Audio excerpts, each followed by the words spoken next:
All right, hello and welcome everyone to the Rebellious Noise Pro Wrestling channel. My name is Scott. This one over here is Rob, and we are doing another watch along. Today, it's all about SummerSlam 2013 to hopefully get ourselves in that SummerSlam mood. So stick with us, and we'll go through it match by match. We'll tell you how to sync it up with us as well, whether you're watching on a DVD, a Blu-ray, the network, or Peacock. Choose your challenger, and we'll see you there in a bit. Welcome to the Rebellious Noise Pro Wrestling channel. On this channel, we bring you some great content from inside and outside of the squared circle. We will go through and offer some in-depth analysis of the biggest events of the year, as well as bringing you exclusive interviews with some of the industry's biggest names. There will also be live show reviews, in-depth features, and podcasts. So make sure you give that subscribe button a slam so you don't miss any of the action.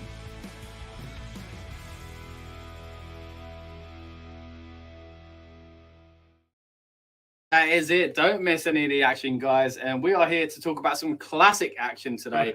Celebrating 10 years since, I think, one of the most talked about SummerSlams of the kind of modern era. If you count the modern era as post-Ruthless Aggression, let's say. Right. This is one that a lot of people do like. What are your memories of this one, Rob? I remember the final match. Okay. And that's it. All right. So this is going to be an interesting one then. I didn't really until I started looking at the card and stuff like that. Then I started to remember a little bit more detail. Slush Sports is here with us, mate. Thank you so much for joining us. If you're going to stick around for the whole stream, we'd appreciate that. Fire up your SummerSlam 2013, mate, wherever you can. Or if you're not going to watch it, just let us know what you remember about this and stuff like that as we go along, and what your memories of this period of WWE is. We've mentioned since we've been doing these watch-alongs of this kind of era, you know, a lot of these kind of 10th anniversaries been coming up. We've been doing 20s as well, don't get me wrong. But I guess it's made us realize that this period is a bit of a strange transitional period. Like when we were watching Survivor Series 2012, other than the Shield showing up, it felt like a bit of a show, if you kind of catch my drift. Mm-hmm. It is very strange, as you said. Like we're coming out of the so we've had the Attitude Era that transitioned into the Ruthless Aggression. From that, they were I think they just lost their way. But I don't think they knew what they were looking for going forwards, and it kind of fell into a PG-ish kind of time, you know, with like Super Cena and all that, and it kind of lost its way. And I think they were trying to bring some edginess back, and it seems like from about 2012 onwards, it kind of come back. Yeah, because as we again touched on that Survivor Series stream, we've got the Shield have arrived. Daniel Bryan is white hot babyface, as they say, and you'll see that through this as well. But as I mentioned, we have covered some other pay-per-views from this era. So if you want to check out our watch-alongs there, we'd encourage you to do so as well. But of course, today is all about SummerSlam, because we are in, I say the height of summer. Rob, it's not been too nice outside these days, is it, here in England? But the sun's coming back over here. Is it? Where I am, it's Hellstones. So is it? It's so bad. So bad. Biggest party in the summer, boys. I had to run to the car, and I was like, I am not doing this. So I stood underneath the boot while it stopped. All right. Well, if you couldn't tell, guys, we're here in England, and the weather's not great. I know that's a cliche about England, but it's been all right lately until the last week or so. But yeah, it's going to be a fun one. Again, we're celebrating 10 years since this one. We did do SummerSlam 2003, I should say, as a watch-along last week as well. So if you haven't already, go check that out if you fancy doing some more SummerSlam throwbacks. And, of course, speaking of which, last year we actually did a watch-along of SummerSlam 92 and 2002. If you really want to get yourself hyped up for this year's, check those out. And if you're watching this a few months down the line, maybe it should be raining where you are because you live in a normal place and it's October or something like that in the future. But you just fancy a classic show, then we'd appreciate if you check those ones out as well. So what we'll do, we'll just get to a few of these comments here. Sludge Sports saying, my favorite match was Dolph Ziggler and Caitlyn versus AJ Lee and Big E. Yeah, I completely forgot about that. Because, of course, Dolph had been with AJ and Big E. And we talked about this, didn't we, when we did that Survivor Series? Sadly, we didn't actually cover WrestleMania because I guess we could do it in future, but we were so busy around Mania season doing other coverage that we didn't do a watch along of a classic Mania, and it would have been that one. And of course, I was there, and again, famously, the day after, Dolph cashes in. So just past the 10th anniversary of that, of course. So says took a holiday to England a week ago. The weather was okay. It wasn't too bad, man. It's dipped, but it's apparently coming back. Hey, look, is it? It's like rumors of DX when you're a teenager. I swear it's coming back. They're coming back. All right, here we go. No DX on this show, but there is an impact from a former DX member. I'll leave it at that because we try not to remember too much, although I'm sure me and Rob remember the same thing from the end of this show. But Rob, do you want to quickly go through the card before we get into the show itself? And when we do, guys, we'll bring up the little timer here and let you know exactly where we are in the show. But yeah, Rob, let's run through the card. All right, so we've got Bray Wyatt with Luke Harper and Erick Rowan versus Kane in a Ring of Fire match. Now, I can't even remember that. Right. So I couldn't either. It's basically, because I remember thinking, is this an Inferno match? And they've just renamed it. And I think that is what happened at the time. But yeah. Okay. I generally thought for some reason it was like a ring and they were in it. Like, I don't know. Yeah, they're in the ring and then they set it on fire like an Inferno match. But like, I think the ropes are on fire. I can't remember. Anyway. No idea. Then we've got Cody Rhodes versus Damien Sandow in a singles match. Oh, that'd be interesting. And I'm thinking, is this round about the I can't remember. I can't remember if were they together at this point or they just split. This must have been the end because I think. Yeah. Okay. Without giving spoilers. Then we've got Alberto Del Rio as the champion versus Christian in the championship. Then we've got Brie Bella with Nikki Bella and Eva Marie versus Natalya with Cameron and Naomi in a singles match.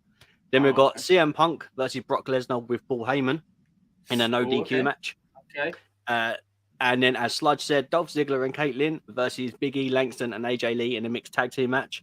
And then to finish the show off, John Cena as the WWE champion versus Daniel Bryan in a singles match for the WWE Championship with Triple H as the special guest referee. Ooh, I wonder what shenanigans might happen there. All right, with that in mind, let's get our networks, our Blu-rays, our DVDs, our Peacocks fired up, or wherever else you're getting this. Completely legal, I'm sure, wherever you are in the world. I'm say there's no VHS of this one, is there? No, not quite. Yeah, they were hanging on when we had the last stream, but not quite on this one. Maybe a HD DVD or two, if that was still kicking at the time. That didn't really last very long, but no. Yeah, Blu-ray certainly won the war, but was it much of a victory when that would physical media would die itself pretty quickly? Anyway, that's another conversation for another day. Maybe our movie channel, RN Screen 1, if you haven't checked that out. But we are here to talk professional wrestling, and that's what we're going to do. So again, everybody, get ready. If you're watching live or on demand, we appreciate it. We'd love to hear what you think of the show, our show, but also the show we're talking about, of course, with SummerSlam 2013. Again, it is a well-remembered one, in fondly at least by a lot of the wrestling kind of community, especially I think the younger ones as well. Probably one at the top for many who started watching wrestling around this time. So with that in mind, let's get ready to. Hang on. Oh, you're not time code ready. 2 hours, 47 minutes, 14 seconds. Yep, that's it. 2. Right, yep, okay. just making sure. Like last time, it was a Well, not last. I know what you mean. Yeah, what, the time before. It was the one with saliva, wasn't it? Whatever year. Yeah, whatever weird pay-per-view that was. Right. Okay, let's get going. I'll count us down from 5, 4, 3, 2, 1. Oh, okay. Start straight up with the Miz. Oh, it's Did the he host. post it? It's the host. Okay. No video package straight away. Unless it is an unlicensed song like we've seen a few times and they just can't use it. But looks like no video package at the moment, at least. Official host of SummerSlam. 26th annual at the time. So I guess we're about to have the 36th annual, if that's how maths works.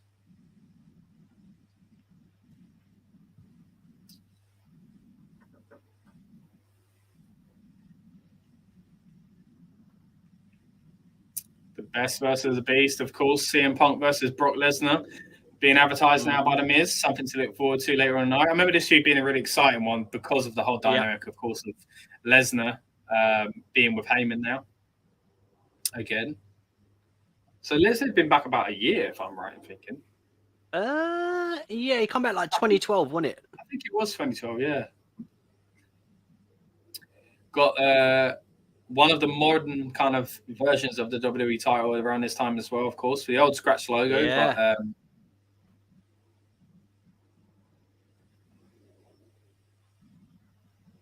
But, Fandango. Wow.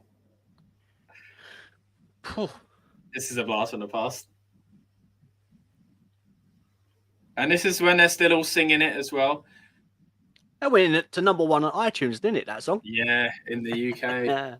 They played it at Everton as well. At a football match. It got big, obviously, because, as we always say, the Brits had travelled.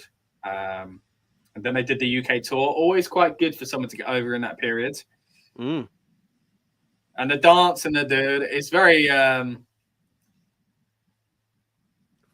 way we're either at football or the darts or anything like that. So there we go. That was literally it. It was such a big property at the time. They literally brought Fandango out to dance at the intro. It just shows how well used. How well used he was in that period. I've got to be honest. And how over he was, and they were trying to capitalize on him. Reminds me of what they're kind of doing at LA Knight at the moment. I know it's not going the way that a lot of people would hope so far. It does seem like they're not speeding through it as much as some people would like. But don't get me started. Interesting. All right, we'll get there another day. But let's talk 2013. So we do have a promo package, as we mentioned. Was this the time where Cena had the was it his tricep that dripped down to his elbow? Oh, I hope not. I don't want to see that. No, like he had the massive bulge on his elbow. Oh, right, yeah, I think, yeah. Trying to think. Okay, right. See, I don't even remember that. I don't even remember Heyman's. See, I remember that. Dear. Mm. Who was he facing in that match? Wasn't it a ladder match? It was he hit me with a ladder, so.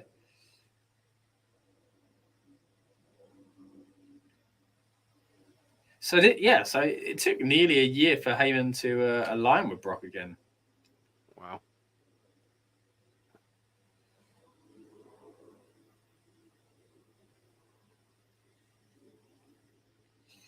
So as we're seeing in the promo video here, we're going to get a special guest referee in the Cena Daniel Bryan match.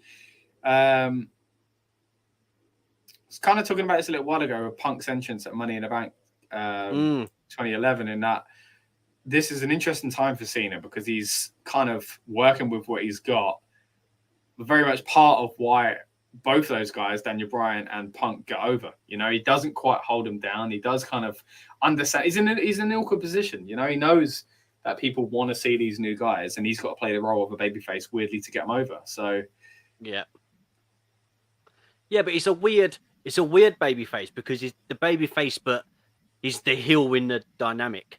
Yeah, because people want this new guy to do well. It's such a strange way to play it. Trying to think, was it just before this? So I think over this time period, Cena had gone through Lesnar, maybe Bray Wyatt, Punk, and now Daniel Bryan. I think that's round about all that same time, isn't it? Yeah, well, Punk's 2011. Yeah. Who does he face at that WrestleMania?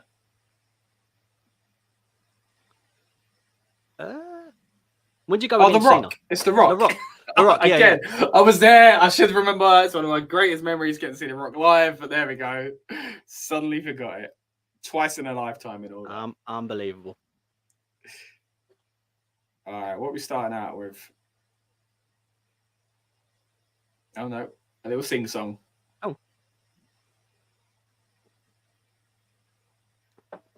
From the cast of Total Divas.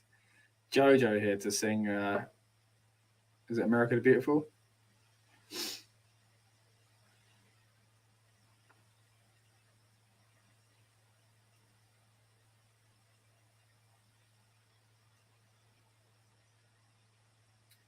Okay, right. So again, as we mentioned last time round, don't want to be disrespectful or anything like that, but it's not great viewing if we just sit here and watch someone sing, Rob. So let's have a little bit of a chat while that goes on.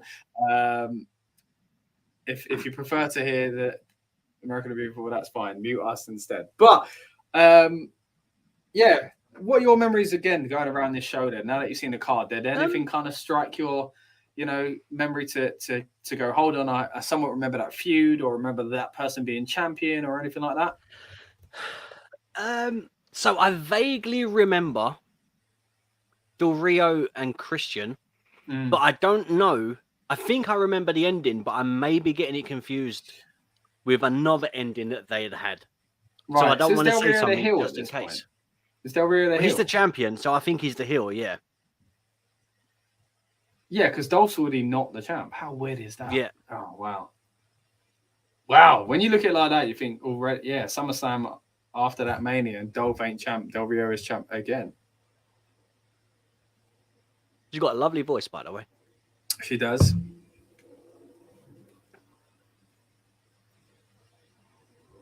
It was the singer that they used to have. It was a gimmick. She thought she could sing. Oh, Jillian Hall. Jillian Hall. Yeah, her song was on iTunes as well, I think. I think it was You Know You Want Me. Was it something like that? Or I think so. I don't know. Yeah. Then she aligned with JBL, didn't she? That was before that. That before? She had that thing on her Boogeyman bit off her mole. She had some strange gimmicks. Man. That's someone people forget about, after the years go on.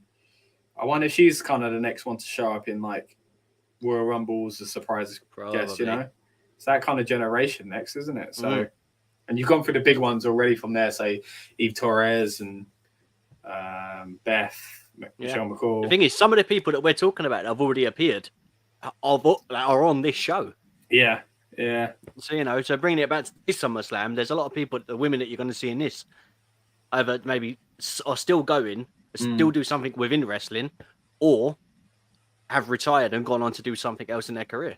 Yeah. Have reappeared back in a Rumble. There can't be many of them to go through now, though. No. But I mean, last year's Rumble for the women was probably one of my favourites. Because of all the NXT, not. So good. Now, here we go. Ring of Fire match first. I mean, is that simply because of Johnny Cash's song? Like they've called it that? Because this is also around the time of Great Balls of Fire, of course, another classic song from that era. Here's Kane. Oh, well, we had a big conversation on the last stream, of course, with Kane's character change there. Just been unmasked, and now we're looking at a Kane that had only just come back with a mask about a year previous to this as well. So wow, yeah, because he feuded with Cena as well with the Rise Above Hate. He did, yeah, he did. Wow, so much happened in that time. Yeah, and of course after this, or is it before this? No, before this we have Team Hell No, right? Because when we watched, because they were in the one we watched a few months ago when we did Survivor Series.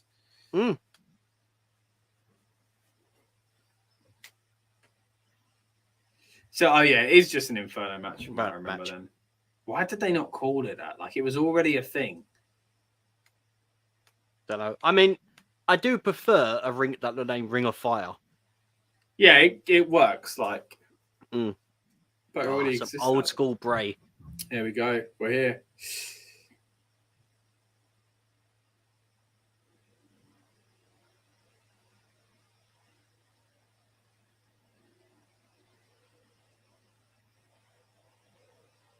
Man, I used to love this. I miss that so much. Yeah, it's so cool.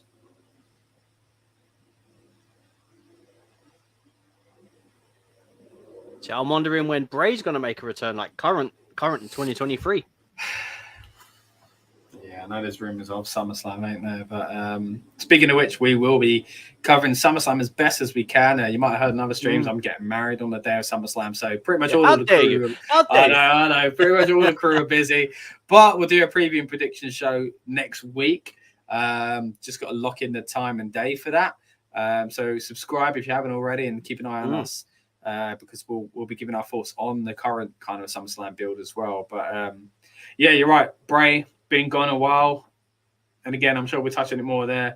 But I do hope he comes back and yeah, man, has a better run than he did on the most recent one. But this one here, I mean, looking at 2013, man, we mentioned it again earlier on at the top of the show, that this time with the Shield, Daniel Bryan, it is that transitional period. And I was really, I hadn't stopped watching wrestling, but I think at this time I really started falling back in love with it, because we get all this stuff and then we get NXT just really picking up in a golden era as well. So like it is about to go into a really good time, WWE. I think today's WWE is stronger, ironically, even though that NXT isn't as strong. But overall, it's all right though. Yeah, still good. Been getting better. But I mean, this I really do miss this sort of stuff when it comes to this era, as far as the Wyatt family. Same, man. Brody leader, you know. Brody, yeah. It's weird. It's so weird to think. It is. It's crazy, you know. And obviously we've got Erick Rowan. Who do you think he's going to come back? Do you think he'll make a return with Bray at some point, or do you think he's just? I don't know. I think are they not doing it because of Brody? Luke Harper. Is that why they're not doing it? I mean, they toyed around with it after he passed, of course, with the many kind of gimmicks that Bray used in that feud with Braun. Yeah. But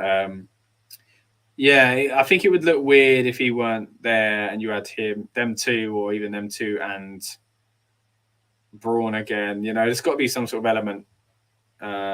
I don't know, mixing it up and not being exactly the same, but I'm sure there would be some sort of kind of callback anyway to the Wyatt family. But it was so fun, man. Like, I mean, of course, Harper, goes out saying incredible talent and such a sad loss.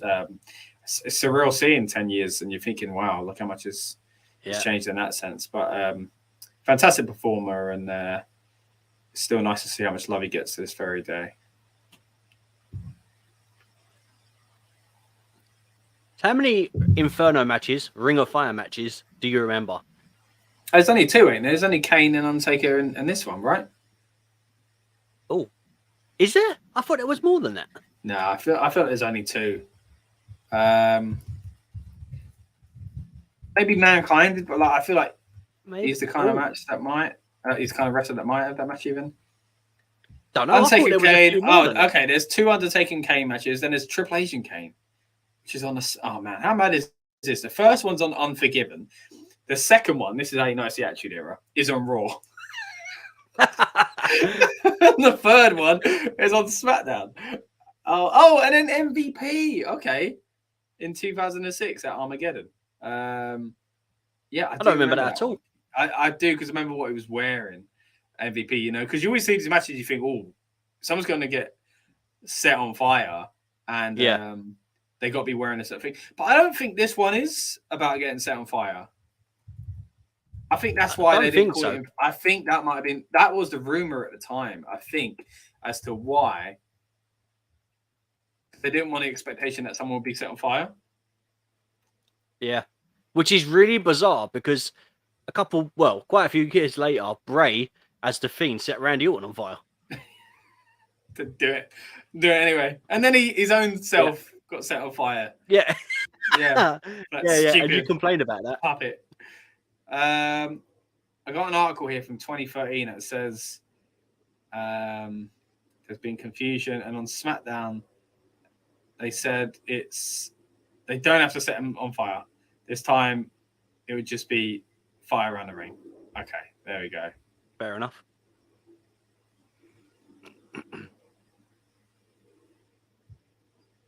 Love that from Bray. Rumors at the time of See No Evil 2. Did that ever become a thing?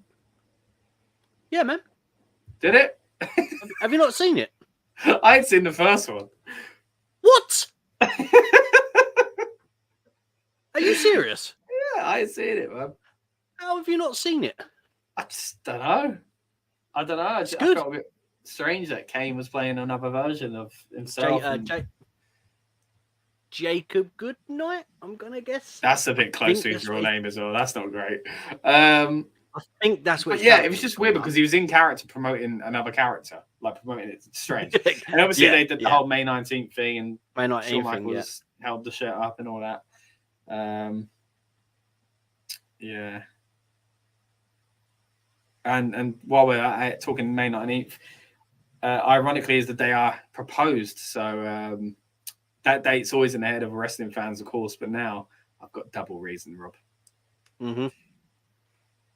Yeah, you cemented it in time. That's what you've done. I know. I've got See No Evil Day and then SummerSlam 2023 as my 2 dates linked to my my wedding.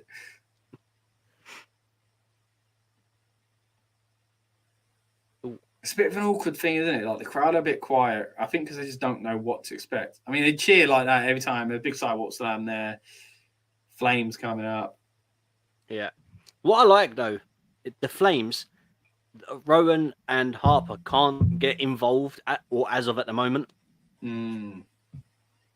I feel like I may remember. Did they put like a flame-proof like blanket over the thing? Over what? Over one of the flames so they can get in. Or something like that. Oh, maybe they do, yeah. I think you might be right. That feels familiar. Oh gosh. Oh. Kendo 6 on fire. See, they're doing really good at showing that they are trapped. They can't quite get to it. Straight away is put out by fireman. Love a good fire extinguisher in wrestling. Yeah, of course. Usually used in a hardcore match, but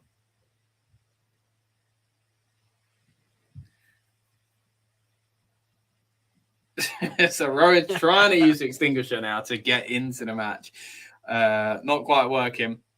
So they said earlier on that Wyatt, since they've come in, have targeted Kane. So this must be their first feud. See, is it? When did they come up to the main roster? 28. This is 2013, right? Yeah. The Shield only had a run for 18 months. 18 months, yeah. And at that time, the Shield had feuded the Wyatt family. Yeah, so what, 2014 they split then? Right, let's have a look. Bray, I think so. The Wyatt family.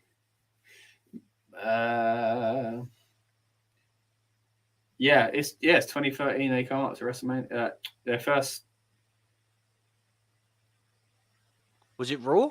Yeah, they do it on Raw, July 8th of Raw, by attacking Kane. Yeah, they've only just come up to the main roster at this point. Yeah. Brand new. They are fresh in their fans' eyes as well. Oh, okay, there we go. You're right. They cover the flames. Harper and Rowan now go through by climbing up the steps. Very clever.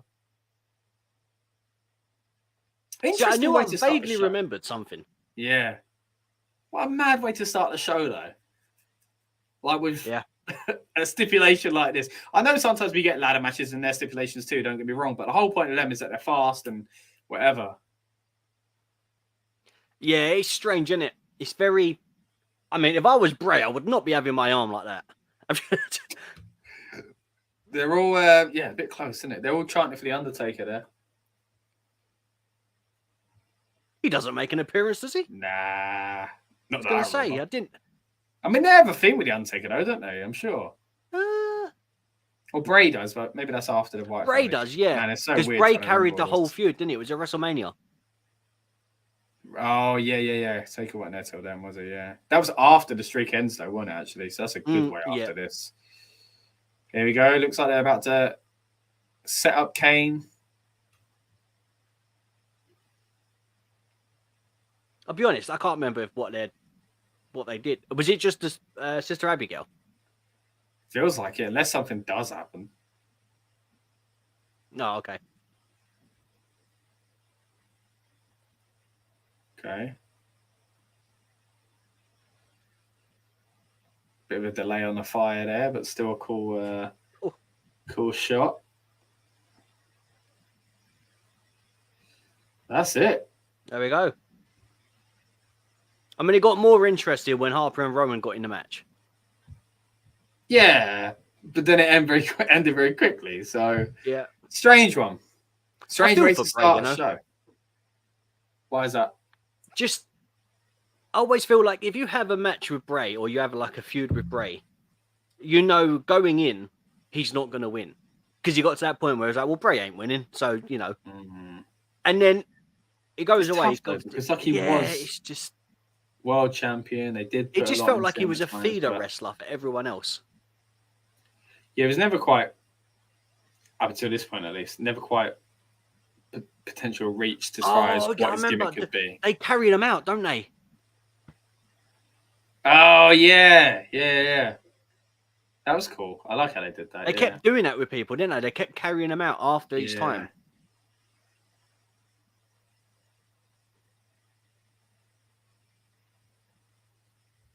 Why's that fireman just standing there watching it?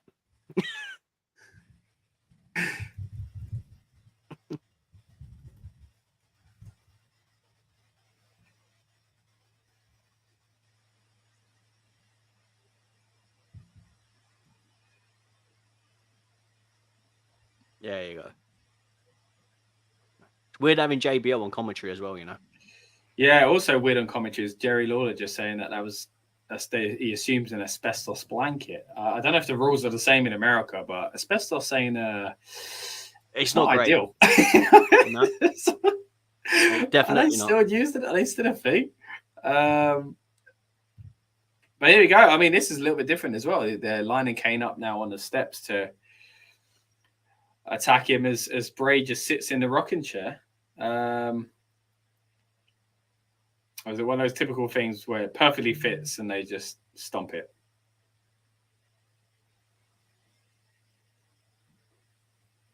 I mean, this is a bit stupid, really. I mean, it clearly does nothing. Like, that is awful. Like, it is just made his ears ring. Yeah. Oh, to be fair, that'd be annoying. If anything, Kane's just like, oh, that was annoying. But like, you've got fire and all this stuff going on. Like, do you really need the last moment to be clapping us some steps? Don't know. Did you hear everyone got excited there? Because I guess they think Undertaker was coming.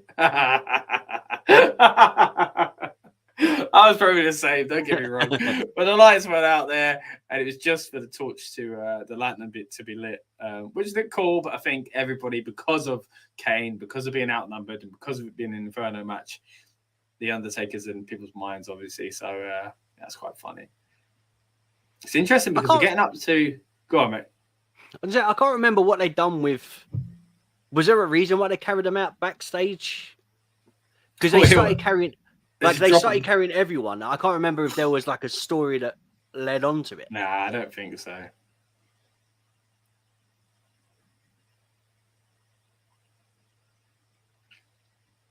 I guess the idea was that they were probably going to take them back to their like spooky lair and the Wyatt. Was it the Wyatt compound? Yeah, one of those kind of like, pretty Randy cool. Burnt that down. Yeah, true. Speaking of fire, but yeah, an interesting way to start the show. Not a bad match, not a bad visual for the most part, but I just don't think that's the way you start a show. Yeah, I agree. Yeah, it was eerie and bizarre, Josh Matthews. This has got to be towards the end of his stint.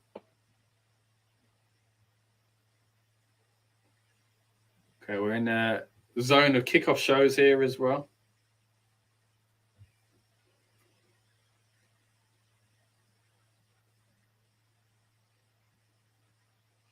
Big Beard Sean. Was that his full name? Yeah.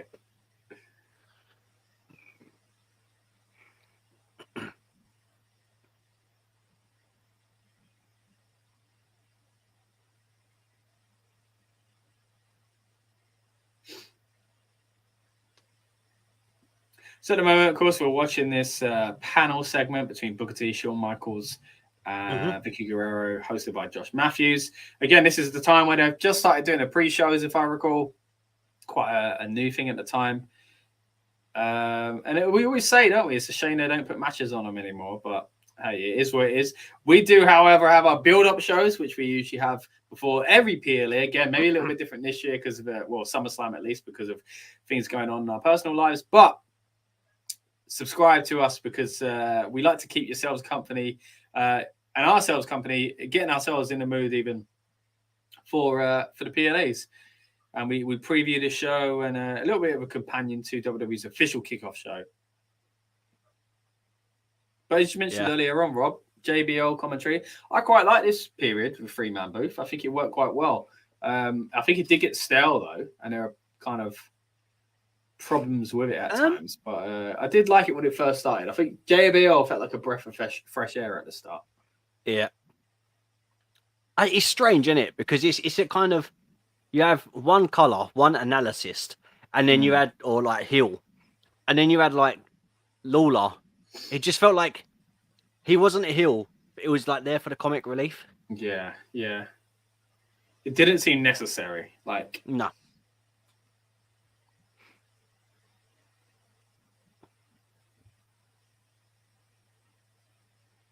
So we've got a Paul Heyman backstage promo at the moment that was shown apparently on the kickoff show. Has he got his ponytail there? He has, yeah. Still holding on. Do you know, one of my favourite things was on the network. I think it might still be on there, but it's Edge and Christian, Totally Reek of Awesome. Oh, that show was great. And they done this full video package of who stole Paul Heyman's ponytail. Yeah, I love that show. Yeah, and it was only like one season, I think, wasn't it? About that, yeah. That was they good. did a lot. Yeah, they gave up on a lot of things on the network too soon, I say. I mean, these days it's not even a thing. I mean, other than the recent Cody Rhodes documentary that's been touted as like a proper Peacock, funded show, I guess, or at least exclusive. They haven't really done, they still do 24 every now and 24 then. was good. Table for free, ride along. Great. Yeah. Oh man, all of those were good. There were quite a lot of them, man. Legends House only happened one season. Camp WWE, the cartoon. I like that. There we go. We got Damien Sandow now. Another talent that I just remember thinking, this guy's going to go to the top. I mean, look, he's the Money in the Bank holder. It's the chocolate Money in the Bank. Yeah. Did that say World Heavyweight Championship Money in the Bank holder? So it was specifically for that title. I mean, he doesn't win it anyway. Yeah, but there you go. Yeah, why was that? Maybe they were doing this thing where Rumble was for one, and I can't quite remember that. I love the way he held the mic like a glass of wine. Good. I think the only other person that does that, does Xavier Woods do something similar? Yeah, he does. Yeah.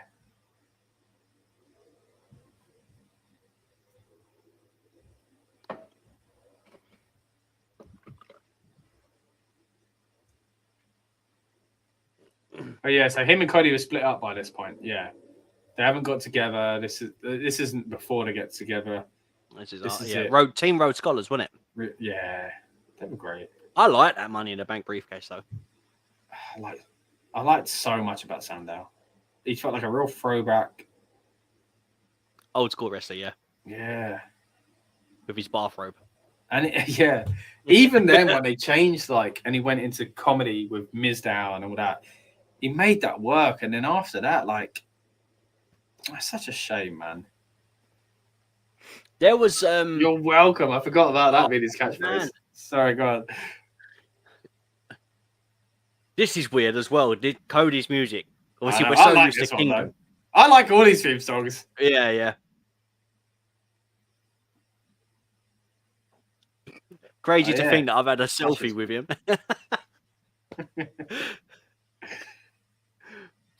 Yeah. Looks what was I going to say? He does, yeah. What was I going to say?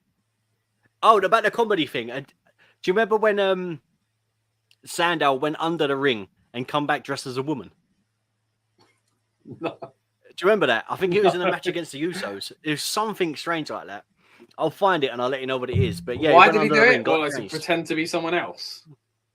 I think so. I can't really remember.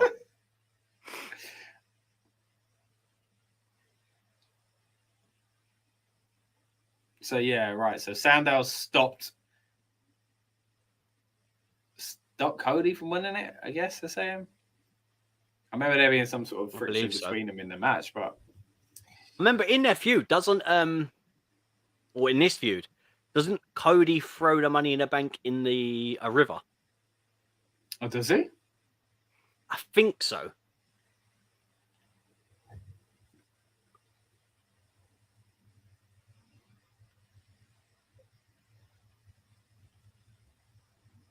What I find weird very about different Cody, doesn't it? It does, yeah. Is the graphics of SummerSlam on the ring apron are completely different to the graphic on the poster? It's different SummerSlam logo. Yeah. Oh, that's nice. I mean, similar because they've got the star, but the fonts are completely different. What they got for the word slam? Comic Sans? The czar of sophistication.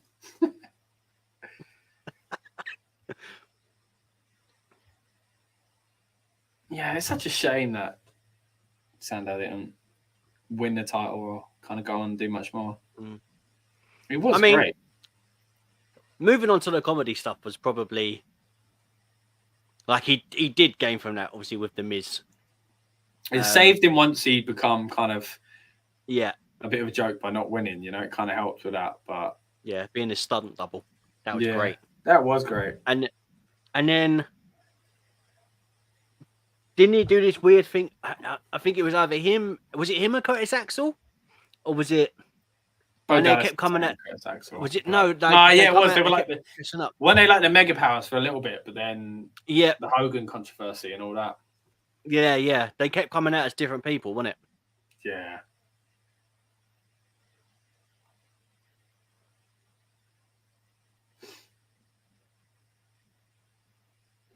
The Russian leg sweep. Where is this actually? I like that move, you know. Yeah, me too. Is it in LA? Is this when SummerSlam was in LA all the time? Let's have a look. I don't know. Because it was I want to look for about 15 years. Let's have a look. I want to look, but I don't want to see the results. I'll be careful. Yeah, Staples Center, 17,739. Buy rate of 296,000. Compared to the previous year, a buy rate was 358. So the previous year was much hotter. And then we go into 2014. What was the buy rate then? 147. Oh, excluding network views, to be fair. So, but yeah, this is is it pre-network then, or have we just got the network? I always feel like network came 2014, and that's when it mentions it, of course, with the SummerSlam figures we've just seen. But I always also put this title in with the network. So, like the WWE title feels like, you know, come hand in hand. It feels like mid 2014. I think then we got the network in the UK. So I think America got it earlier. Yeah. Would you say you got it earlier? Yeah. VPN? Well, there used to be a few ways around it. But they got rid of it because also it was cheaper as well, because it was $9.99 and £9.99.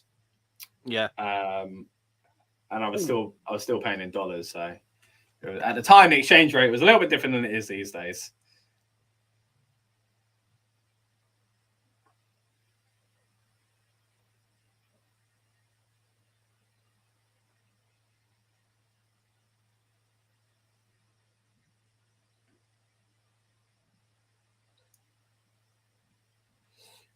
Cody got some nice gold trunks on here. Very plain, both of them. It's quite old school, really, on both their attires. You like that though, don't you? Like old school, yeah, or just something written across the back in it that you like. Yeah, I liked it on Barrett when Barrett just said his name and Union Jack, Union Flag. Yeah, but, yeah.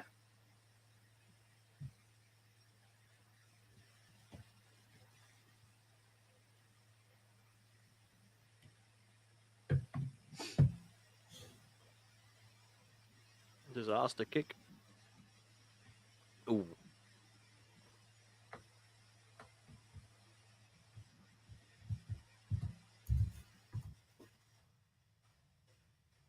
Ooh.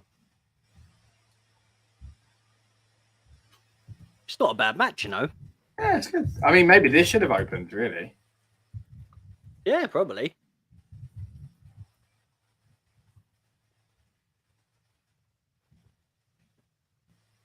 Ooh.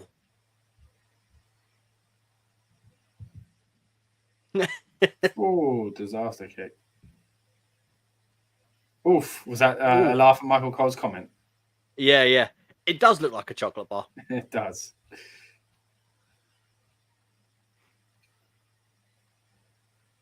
It's better than Otis's one. Oh, they're talking about us and Sky Box Office at the time. Well, come on now. It's the lunchbox, isn't it? Do we have to talk about Otis? It's a money in the bank holder. He is. It's one I'm glad didn't cash in.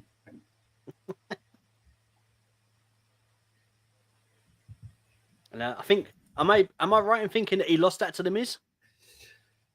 Yeah, because Miz cashed in on Ziggler and Lashley. Lashley, yeah. There we go. There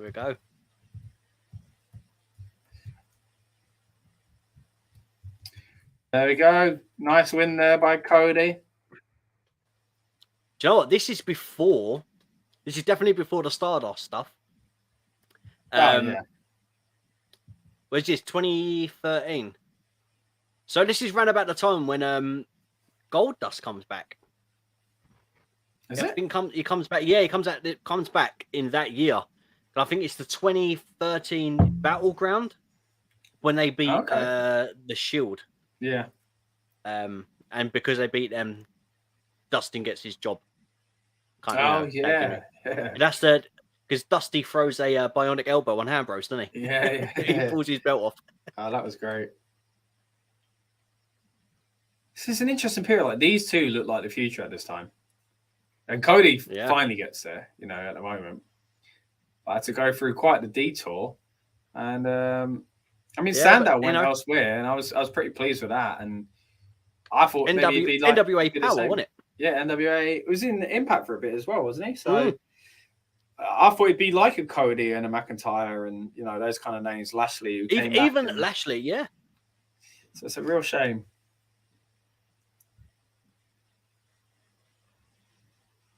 This is after the dashing stuff, isn't it? Yeah. That was a good gimmick. Yeah, I think that was still on the Survivor Series one we watched, wasn't it? Oh, it was when he was giving out the paper bags and all that stuff. I love that. Yeah, it was cool. That was good.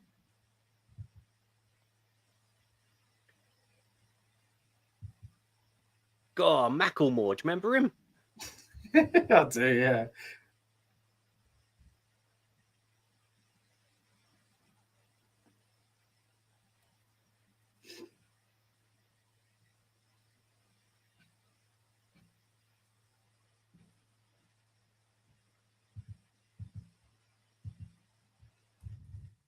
World title on next. Wow.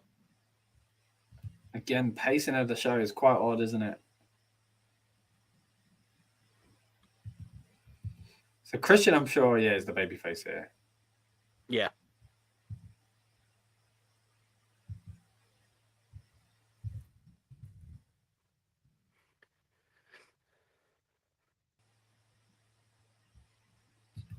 So very kind of a legacy-based promo video here about Christian and his career, and can he do it again? And he does move into that thing with when he's a heel, doesn't he? Or maybe that's already happened. The whole one more. Is it one more match or whatever it is he plays up on? He keeps saying one more something, don't he? What does he say? It's one more match. Because it obviously, our fans say it all the time, but he turns it into a heel thing. Yeah. Because it's against Randy and stuff like that. So I think it's after this. It looks like it's before this. It looks like it's September 2011. Has he been a world champion there? Yeah, he's been champ. Yeah. Because that whole feud here with Randy Orton was, there we go. There we go. There it is, yeah. And then he won the title when he was a heel. He kept saying the one more match thing again. But now they're actually playing on it in a babyface way, so it's quite funny. And now look at him; he's in AEW, like back out of retirement. It's unbelievable. Oh, here we go. Classic theme song as well. Do you know what? Firstly, the male version of this song, this one that we're hearing now, Yeah. is so much better than the female. I don't know. I really like the female Really? one. Yeah, I think I like it a little bit more. I really like this. This is Story of the Year, isn't it? I was quite a big fan of Story of the Year. Saw him live. I'm trying to think who sang. It's like It's in my gym playlist. who sang the first one? I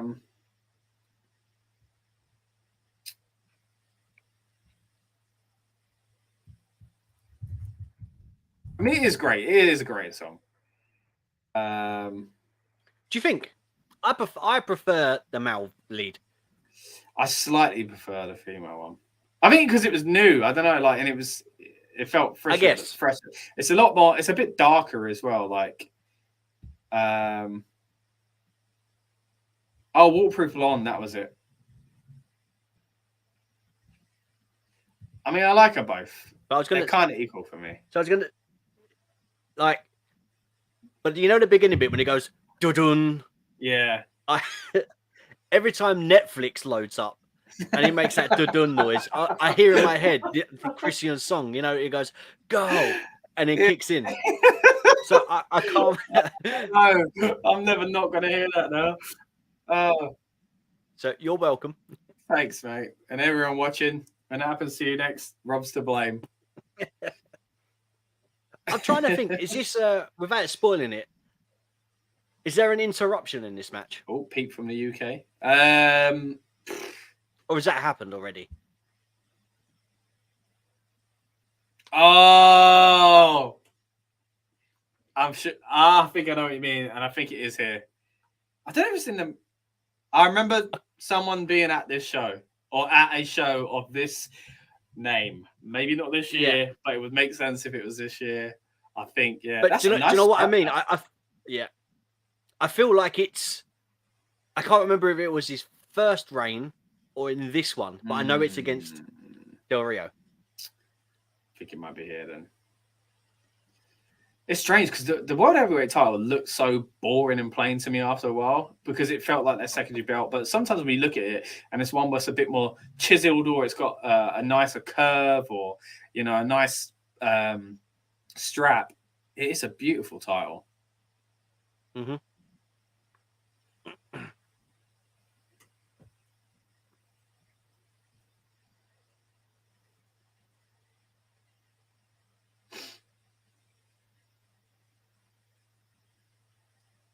This is where we need Ricardo Rodriguez back. That was great. Yeah. Can you roll your R's like that? Yeah. Like a machine gun. I guess I'd have to do it in a word like Robert. Yeah. Roberto. That's you. It is, yes. Shout out. Just so you know.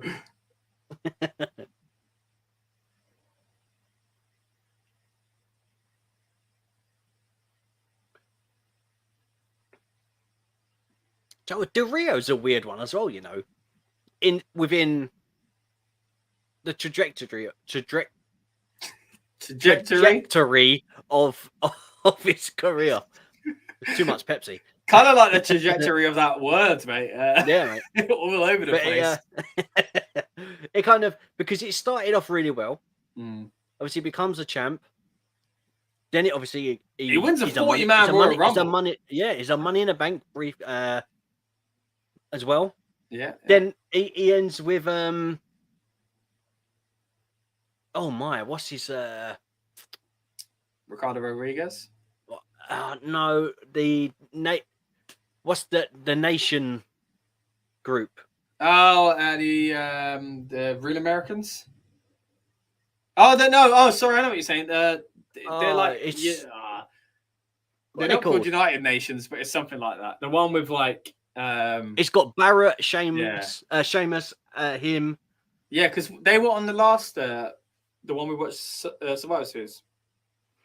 So it's just like he kind of goes through that, then disappears.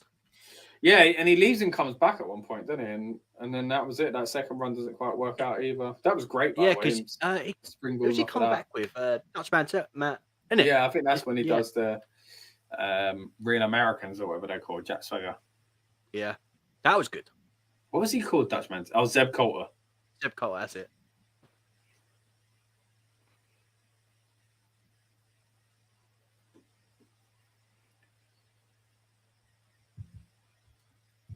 Oof. I think it's easy these days to crap on Del Rio and kind of downplay how good he was. Like, he did have some fantastic matches. Yeah. I mean, he had one with Kalisto that was really good. The one against Ray when he breaks Ray's leg, you know, when he pins him up on the top of the at the entrance ramp and then hits him with the chair. Oh, okay. I don't think I do remember it.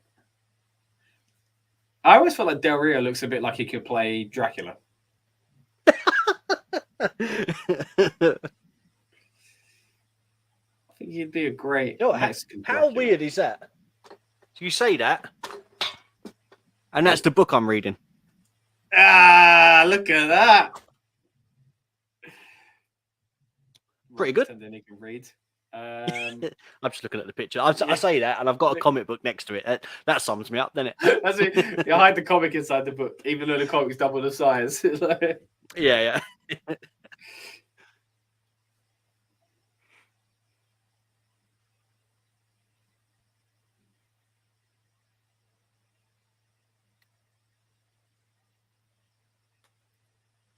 Is Del Rio still wrestling?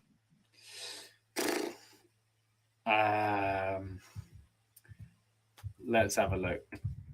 I mean, there was all these rumors that he was putting out rumors that he was in talks with WWE and AEW, wasn't he, for a while. Let's have a look. The last thing he did seems to be AAA, maybe something like that. MLW. It was released from Impact in 2018 after legitimately showing Lucha Underground versus Impact Wrestling. That was it. That's it. Yeah, some legal troubles in 2020 that got dropped. It seems in 2021 at the end of the year. But yeah, I mean, as far as in ring, wow. Okay, so he signed with the UFC as a Spanish language commentator in March 2022, and he's been he made debut in 19th of March that year. So I don't know if he's still doing that, but yeah, that's work-wise seems what he's doing. Because he was a masked wrestler, wasn't he? Oh, yeah, he was. Yeah, because of course at the time in Mexico in wrestling he was still masked. So.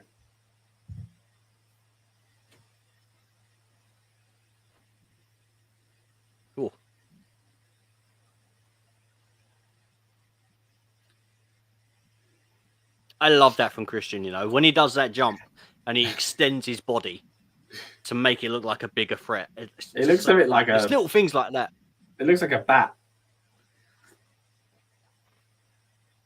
Yeah. But I know, it's little things like that you don't get. Yeah. It's like, isn't it? It's crazy how like one generation does one thing and the new generation do the exact same thing, but something completely different.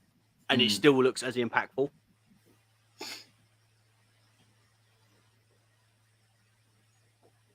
Ooh.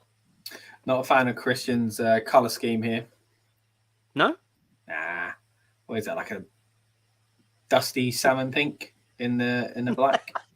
There's nothing wrong with a salmon pink. There's nothing wrong with salmon pink, but it doesn't quite work here because it's not quite that either. It's a bit dark. Del Rio's got a black eye. A little bloody nose as well, yeah. It looks like it. Oof! Yeah. Stay with that eye.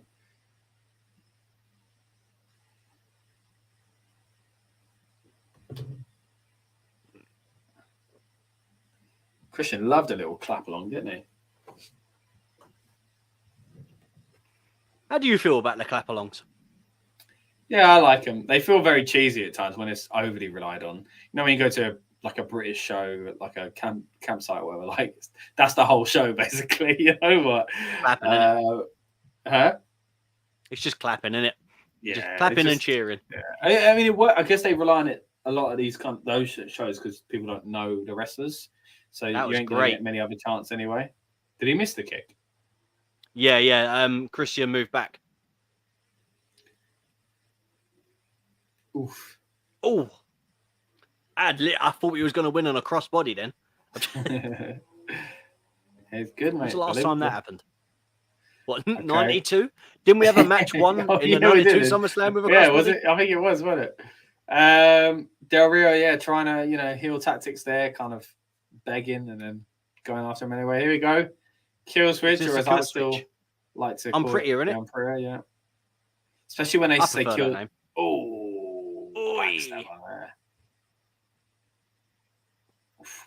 I hated when which commentator used to say it? They used to say kill switch, and when he hit it, say engage, like the band, and it's like, ugh, so cheesy. Kill switch engage. Michael Cole, right? I don't think it was him. I'm sure it was it might have been Matt Stryker, and then someone else. I don't know. I'm sure someone else started it first, but I don't know. I mean, I like Kill Switch Engage as a band, but it's nothing to do with Christian. I mean, maybe that is why he called his move to Kill Switch, but it's not like he used them as a theme song or anything like that. I don't even like it called the Kill Switch. I don't like it at all. Oh, I prefer the I'm Prettier. I guess maybe it fits. I mean, the old I'm Prettier fits with Christian's old character more, but still, I'm not a big fan of changing names of moves. No, I'm not. I mean, the FU, unless it's a variant. Saying that, the FU to the attitude adjustment, it does feel really normal to call it attitude adjustment now. I didn't think I'd ever get used to that. But then people just call that the AA, didn't they? Yeah, but that's so weird. Because there was a time where I was adamant that was never going to be it would never catch on. And then the STFU, easier to drop as STF. Yeah. I think because that had another meaning. Yeah, of course. You know what I mean? So I understand why they did it because his character certainly changed. Oh, another clap along. But yeah, it's I don't know. Any other examples of moves? I mean, the Olympic Slam became the Angle Slam, which I didn't like either. Slam, yeah. Ankle lock become the angle lock. Yeah, I don't mind that because it's a play on words, but I prefer Olympic Slam. Label lock into the yes lock. Yeah, true. Yeah, not really a fan of that either.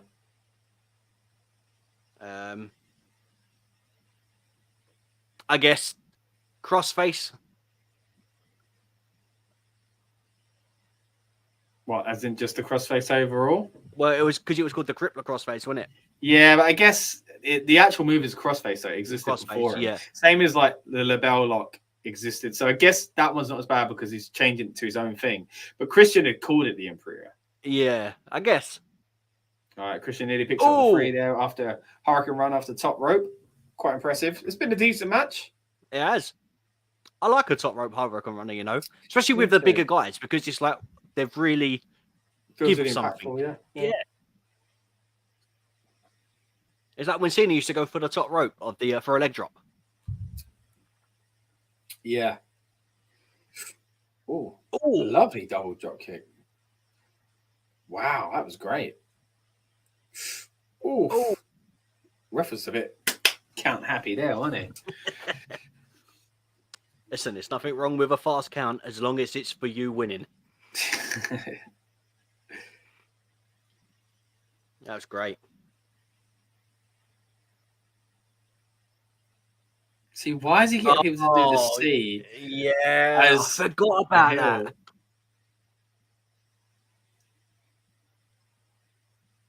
Is this? What's it? Jeremy thought he was going for a 619. So did I? Yeah, I forgot he does that jump outside uppercut. I like that. Oof. It didn't work for him though, did it? Because what happened? Especially that. Imagine you're tired and you jump out the ring, put that pressure on your knees by jumping out the ring. You're like, then you got to get back in again. Was it necessary? It's like, who does the he goes outside the ring just to jump through the bottom rope, roll up, and then go in for a DDT. Someone on NXT.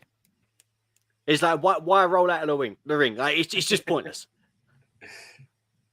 This is awesome, chant. I gotta say, it is a really good match. It is good. Christian had this period of his career was fantastic. Like those Randy Orton matches were so good. Yeah. Do you know what? I'll spear. Oh, the shoulder. I say, do you know what I'll never forget? It was Christian and Randy Orton. I think it was Mark Henry. Ooh. Yeah. And Randy done an RKO. And then the minute he done it, he popped up and done like a splits. Oh, yeah. Jumps in the air, yeah. Surely that's a pinfall. Yeah, it should have been.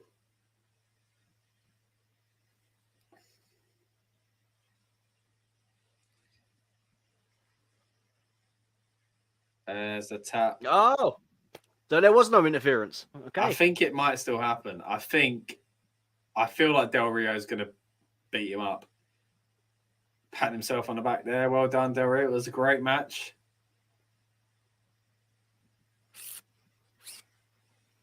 It was a fantastic match. It was good. I mean, it's been a good show so far. I mean, the Ring of Fire match was a bit weird. Yeah, it was weird placing, and it was maybe a bit beautiful. short, but it was still good. You know, quite inventive of some of the things they did with it as well.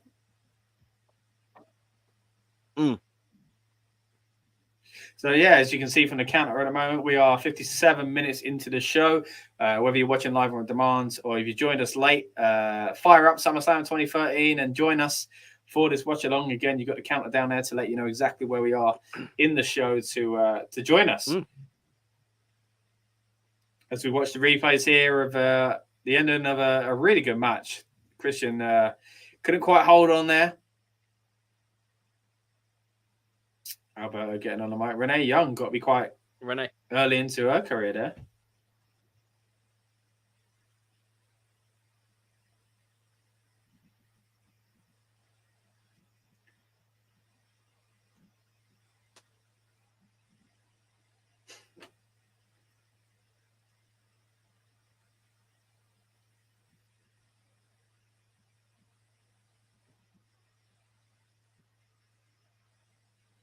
Okay, so he's talking about representing Latinos. Mixed there.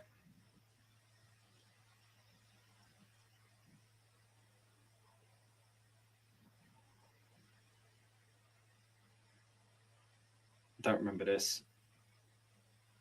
But I feel like someone's going to come out that's a proper Latino. Yeah. Not that he's not actually Latino, just to be clear. No, but like a babyface. A better representation, yeah, as a babyface. Ray? I don't remember that, if that's the case.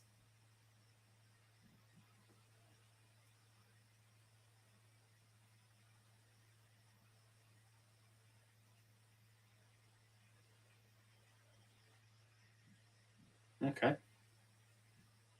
No, Did he just whack his head with a give himself another black eye. Oh, that was a bit of a strange ending. Yeah.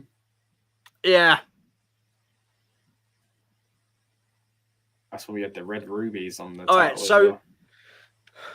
The interference thing that I was talking about, I love the red on the back of the belt, by the way. Was it may have been a ladder match, you know, and the belt's at the top, right. And then Edge comes out and he's bibbing Del Rio's. I remember Edge coming back out of SummerSlam, which is what I thought as well. And then Christian pulls it down. I think that might have been in his very first. When does Edge retire though? Is it 2011? Yeah. Okay, what's this? Earlier today, the ring is set up outside for a match between some of the divas. Ring, yeah. That's what I was thinking. Maria Menounos. Black and gold, isn't it?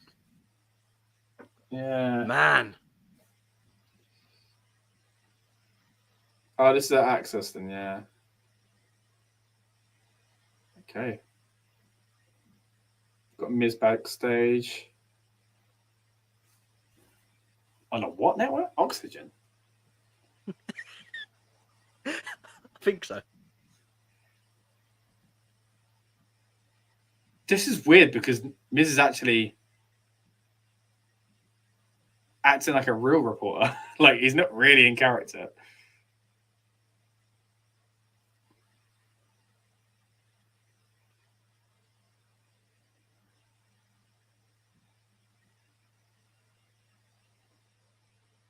So is this when... Okay. They'll dance backstage from Fandango and Summer Rae again. Doesn't Summer Rae then go into Total Divas? I feel like she's a part of it, no? Yeah. Oh, look, it's a Brock Lesnar guy. Yeah. Okay, and now the Miz and Maria Menounos does it. What's going on?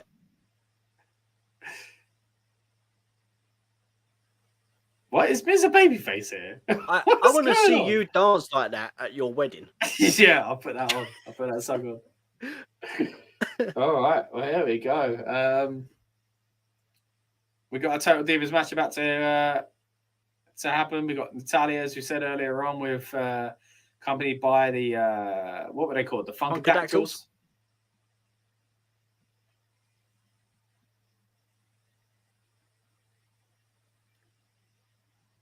Also got a selfie with her.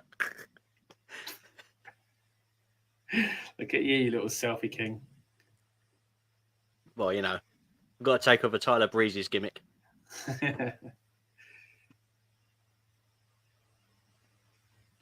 All right, I think what I'm going to do is... I feel so bad doing it now. You're doing a toilet break, aren't you? Disgraceful. Wrestling's changed, all right? And I didn't used to do this. And I'm not doing this. But Scotty hasn't. I'm getting Disgusting a drink. attitude. I'm getting a drink, all right? And yeah. I'm hoping that when I come back, the match is still on. But we know this is Divas era. So unbelievable. All right. With that in mind, I can't believe I shouldn't have done it for this match, but I've committed. All right, I'll see you in a second. Oh. So we got Brie, Nikki, and I believe, is that Eva? Yep.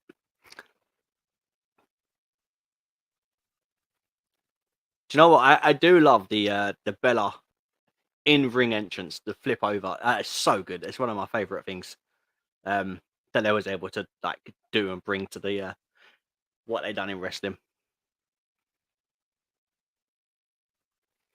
And this is before as well. This is before Nikki Bella goes on the her actual big run as Nikki Bella. So this is like pre of that.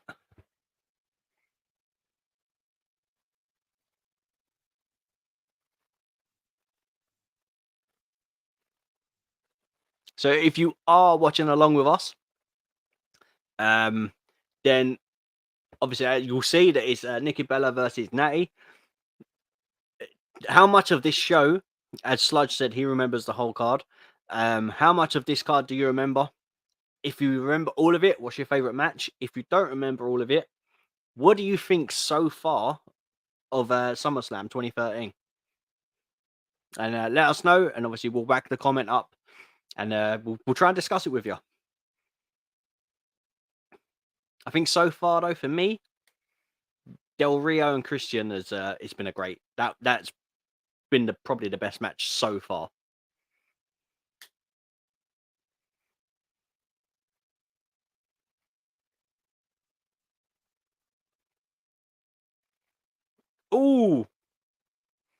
Oh, she took a bit of a bump there.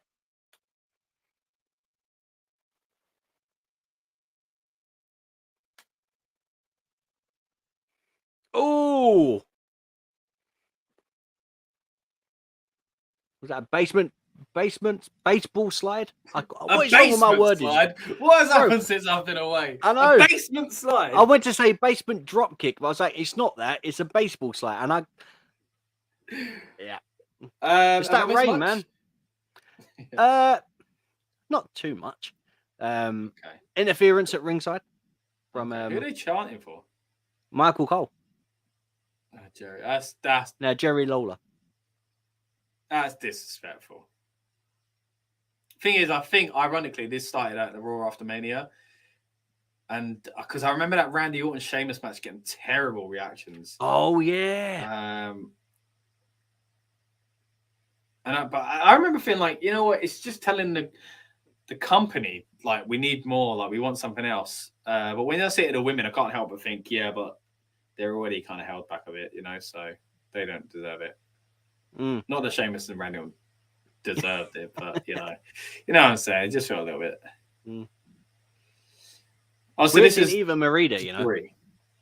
Yeah, of course, she come back about 2 years ago now, and that didn't really. Bro, she come back and left again. She got released, come back, got released again. Yeah, of course. Teamed up quite quickly though with Dewdrop at the time. And I did manage to interview Dewdrop at the time. So talked about her name, but you're right. Yeah, she's gone back to Piper Niven now. Yep. We haven't seen much of her. Is that a obviously I don't want to go controversial. Obviously there's nothing wrong, but is it a visa thing? Or I don't know. No, I don't think so. Because I haven't seen her I haven't seen her name floated around house shows. Mad, because she was such a hot prospect again, completely different to what they've got. I don't know what they're doing with her. I don't know. She was on weren't she on? She had like a mini spell being used on Raw when someone else got injured. Possibly. I mean, if you ever got the chance to, not in WWE, but if you got the chance to see her wrestle pre-WWE on indie stuff and shows like that, fantastic. Yeah. So good on her mic, knew how to work the crowd. And not using her, it's madness. Yeah, so apparently she went on. She was in NXT and she went on hiatus due to illness. Right. Well, yeah. But then in January 28th of 2023, she came back as Piper Niven for Royal Rumble. That was that last time we see her? Must be. That is strange. Yeah.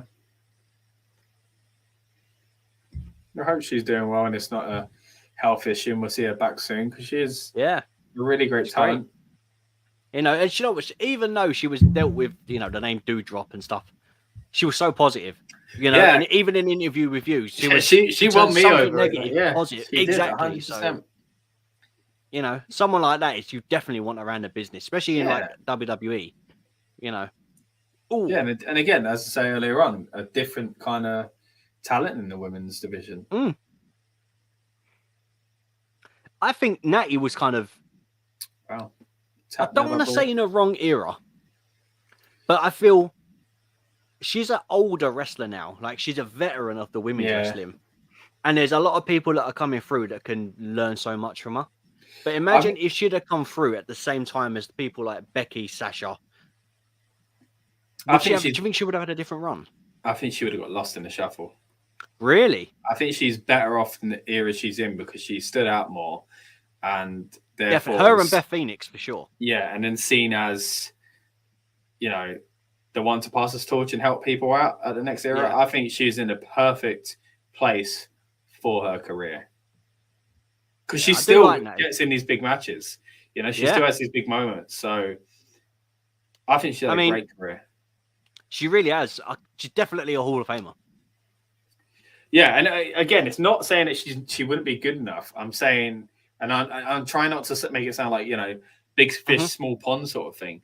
But she stood out for a reason because she was really good in an era where women didn't do much. But now I think she would. There's so many great women wrestlers. Oh, this is Ryback as a bully when he couldn't say the word bully properly. Oh, it's so weird. Is it really?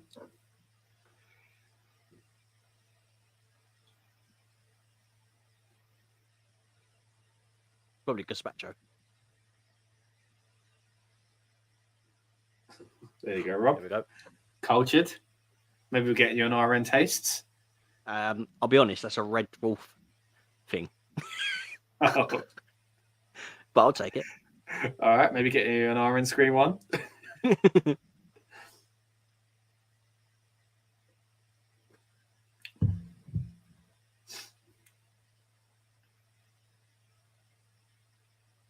What's going on? This is so strange because, again, like going back to the Survivor Series one we watched a few months ago, and he was the hottest thing in wrestling.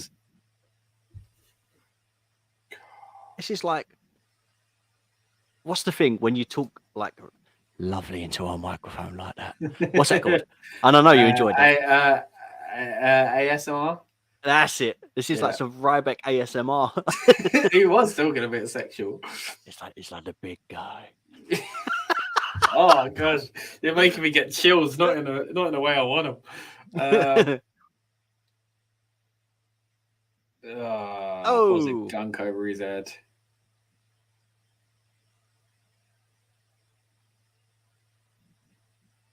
Feed me moron. Wow, that was good. I like that. Feed me moron. Okay, strange. Yeah. So you get everything on this channel. ASMR. Yeah. Or is that ASMR and pro wrestling? That's hey.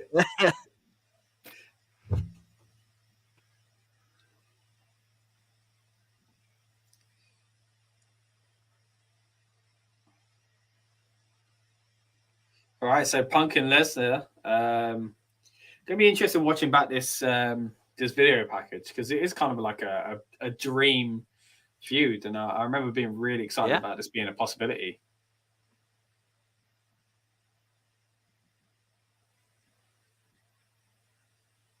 Who's an OVW, did wasn't he? Yeah.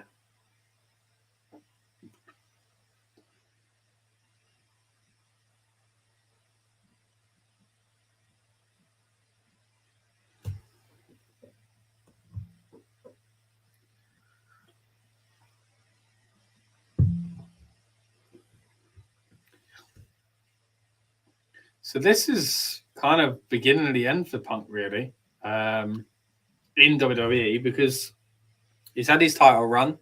Yeah. He's lost at to The Rock. Summer of Punk. He's at The Rock match. He's had a bit of a time with the Shield, of course. Yeah. Has he had the Ryback feud? He had the Ryback feud, didn't he? That's again. We watched that one before. He's had the Undertaker match. And this is probably his last memorable thing in WWE, Brock Lesnar. Because after this, I don't know what he does at Survivor Series. And at Rumble was his last appearance. Punk got cut from that. It looked rough.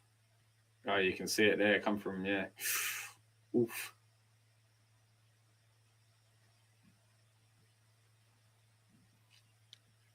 I like this era of Punk, the way he looked, the cool Wolverine type beard. And Wolverine, it's great. Short spiky hair.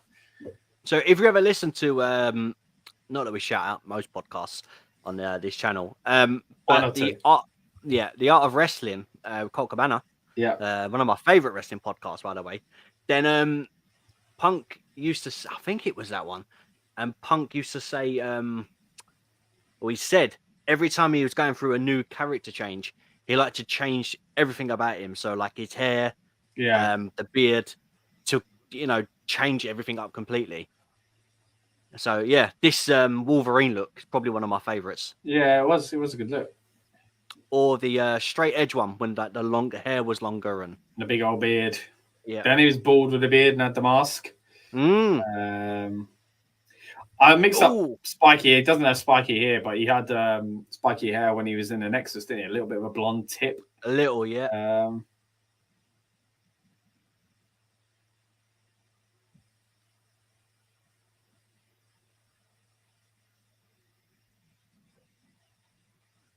This is, it's got to be his last big feud in WWE.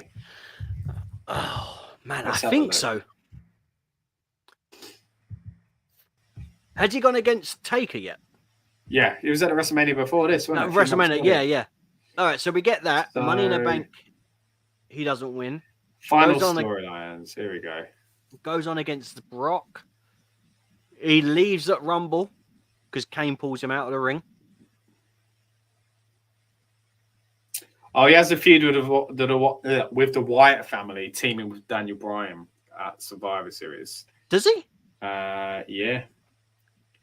and he's attacked by the Shield while attempting to save Bryan from being taken hostage by the Wyatt family. He insinuated that there's the authority, blah, blah, blah. Then he slowly moves into, kind of that, and then Kane, and that was it. Wow. So I guess the next big thing he does is the Daniel Bryan link as well. I love how you say the next big thing, and Brock Lesnar's also in this match. Here we go. I'm here all night.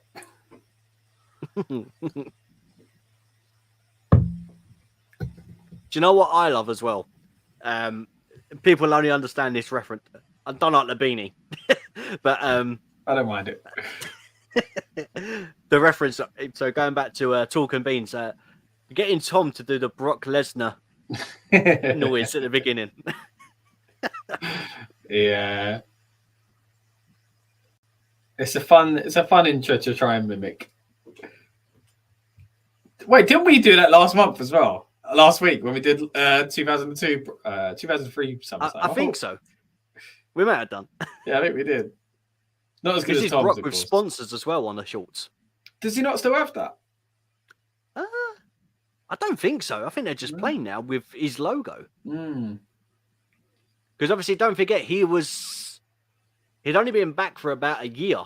So I think he still had pre-existing sponsors. So strange, isn't it? That they allowed him to do that. But I think it was cooler because it kept his kind of image of being a UFC fighter alive. And I think it was also around about this time that he done one more UFC fight, didn't he? And because he wasn't being sponsored by Reebok, he got duct tape and covered all the Reebok logos. Oh, really? Because they weren't paying him, yeah. Businessman, man. Smart, mate. It always reminds me of Johan Cruyff when he was sponsored by Puma, but the Netherlands team were sponsored by Adidas. So his shirt, I think it was for the World Cup, only has 2 stripes, whereas everyone else's shirt in the Dutch team had 3 stripes. So yeah, quite a cool one. That is interesting. Yeah. And you have a channel that talks all of course football, by the way. Yeah, so, check it out. The Rebellious Nice Football channel. That's it. RNFC. Nice little segue there.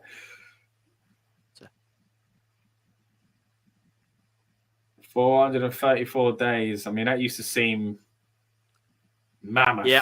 And now we've been in the Roman Reigns era. Don't get me started. Don't get me started because even before that, right?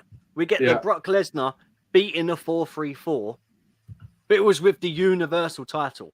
So even at that time, Punk was still the longest reigning WWE champion. True. True. I mean, how long has Roman held the WWE title for now? That's the one in 1 second, yeah? So we won it at WrestleMania last year. So 365, let's say, this April. And how many months are we away from that? 3? July 3. Let's say 4 because we're about to go into August. So let's say average 120 days. Let's say 460, about that. No, 480 odd. Yeah. Surely. So what? He would have beaten Punk's. He was officially. Yeah, he has. I think he's beating Punk. Yeah, now. Yeah. But they don't put it that way. Nah, they got something else to talk about now. A bigger number. So again, with that in mind, check out our coverage for this year's SummerSlam. Of course, if you're watching this in the future, might not be so relevant, but I'm sure you'll find something interesting on one of the streams. Anyway, now the match has started very, very quickly here. Brock stops Punk running at him straight away, takes him straight to the corner, and has done the same thing again. I can't remember how long this match goes on for. It's a Brock match, so you can never tell. Especially in this era as well. Yeah, that's one thing. But the other thing, though, Punk was one of these that really wanted a match to work. They could put time and effort into it. So I think it might go 10 minutes. Feels like it might, yeah. Huge CM Punk chant. Yeah.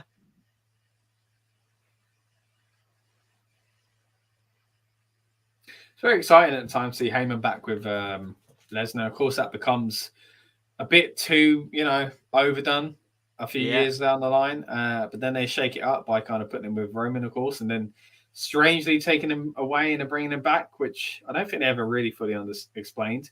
And of course, as time of recording, Brock has attacked Cody earlier on in the year as well, which could hint it's something to do with Heyman, but they've never actually confirmed that either. So no, not yet. At least not yet. No, I'm sure there'll be another Heyman Brock connection at some point. Yeah. So what's that? That's this 2013. So seven years later. Wait, no. I'm trying to think. When did Heyman turn on Brock with the Roman stuff? Because 2020 he was still running with both. 21? Was he working with both?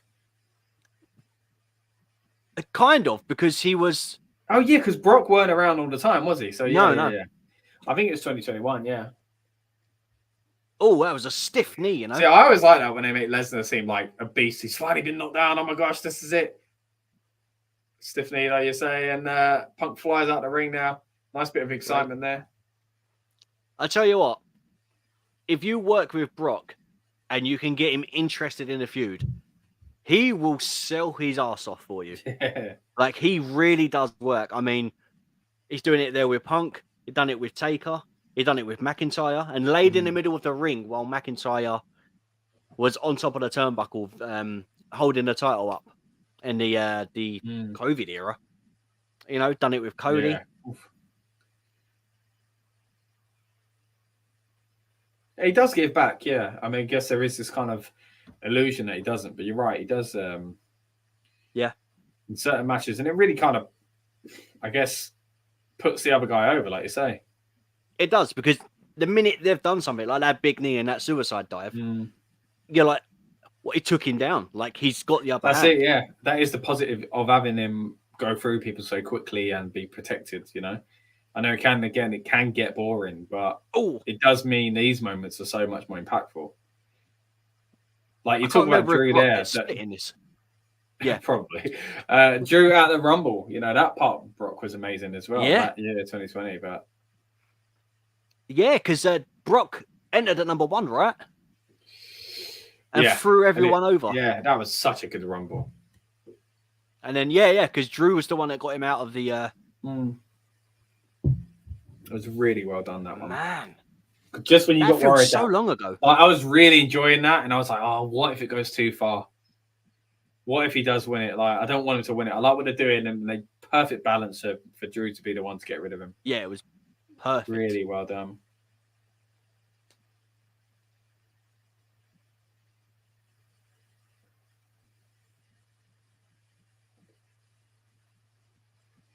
And forget, it is a no DQ match. And we've not actually seen other than the steps. Yeah. I feel like, does Punk get out a kendo stick? Not sure. I can't remember. I mean, I know there's one. I can't remember what the feud is or who it's with, but Punk jumps over the guardrail and twists his ankle. But he has the stick. And then the minute they get out, he steps up and whacks them with it. But I can't remember who that's with. Punk thrown over the announce table there. Not comfortable. Of course, the Spanish one as well. Don't forget that. Yeah, of course.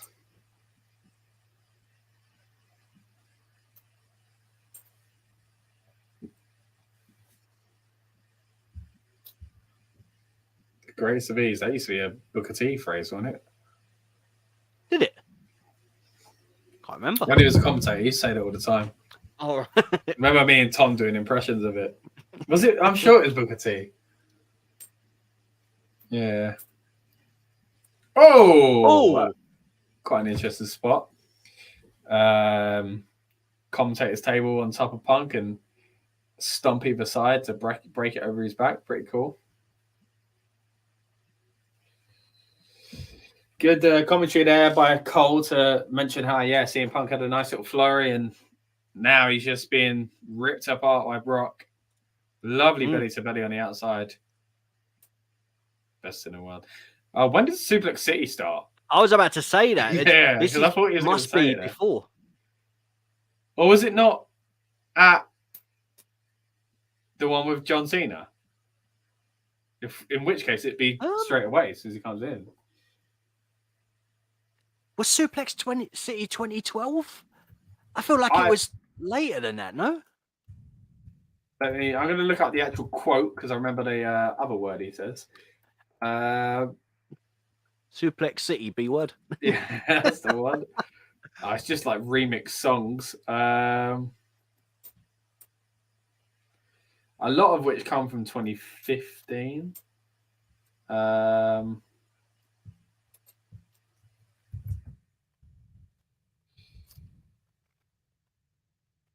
The birth of Suplex 2014 at SummerSlam.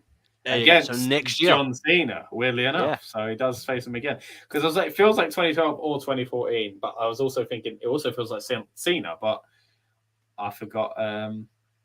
Because I remember doesn't Brock comes back in 2012, right? Or 2011? 2012. One of those 2012? Doesn't he have a feud with Cena? He faces Triple H at 2012. At SummerSlam? Yeah.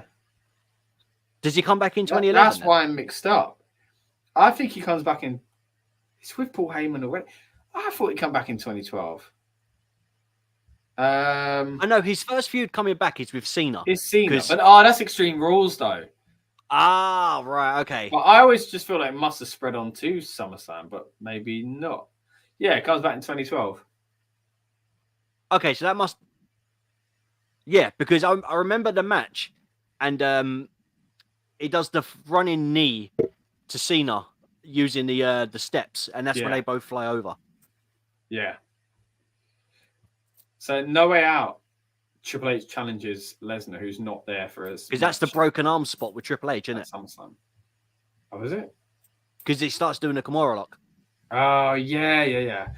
I'm confused that there's even No Way Out pay-per-view in that year. 2012, I thought I got rid of that name earlier. Yeah, still that was the last one. You're still looking for an insurrection? I think we're doing all right now with Clash at the Castle and Money in the Bank. It's all right. I'd like them to do a in your house.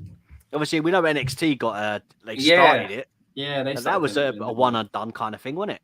In your house was good, or well, I think they did a few though. I think they did 2 or 3. Did they do 2 or 3? I thought it was just the one.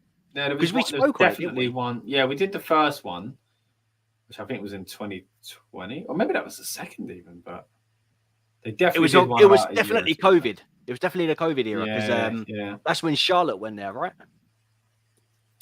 Yeah, it was because she with the funny finish. Yep. Which you still don't know the reason for. No.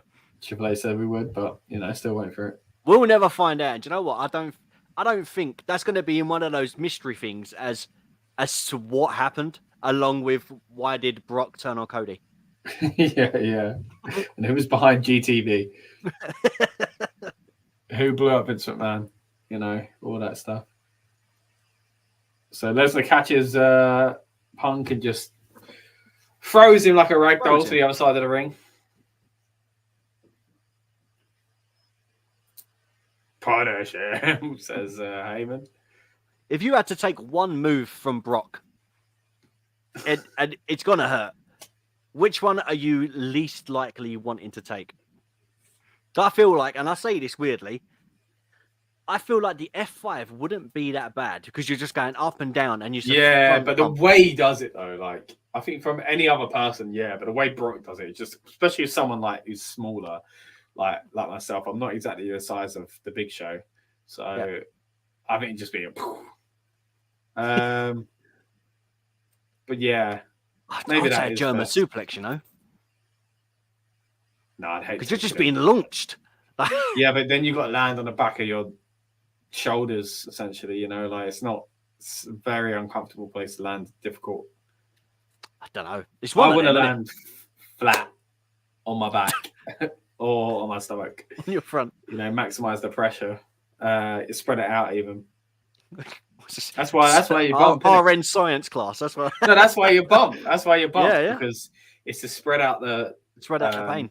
Absorb it, basically. The pressure is going to go to like if you was on ice, spread yourself out. Yeah, don't just stand in one spot. Yeah. Yeah, back bump. Oh, his Punk's biting the ear. But it is no DQ, so here we go.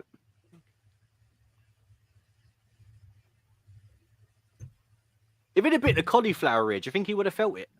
It's like a callus, isn't it? Do you think it would have tasted like cauliflower? I don't know. A little bit of melted cheese.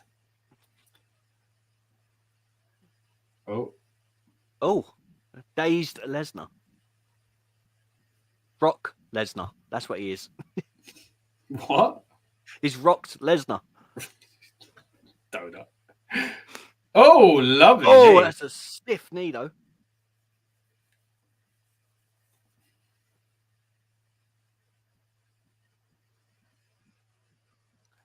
Do you know what I love? Brock has this ability to really put on like a dazed and confused look. I don't know how he does it, but he really sells it with his facial expressions. Oh.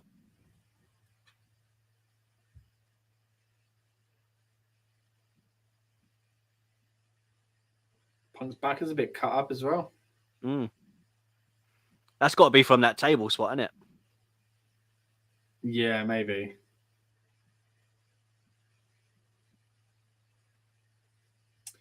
Yeah, Lesnar's taking a lot of pain here, but not quite stumbling yet. Brock's got to reverse this, surely. Yeah. Oh, into F5. Here we go. No, he slides out of it as well. Kick to the head. Full on bump there as well. That's. You know what? It's a good job this is before Punk goes to UFC, because I don't think Brock would want to sell for him now. Yeah. With his link to the UFC.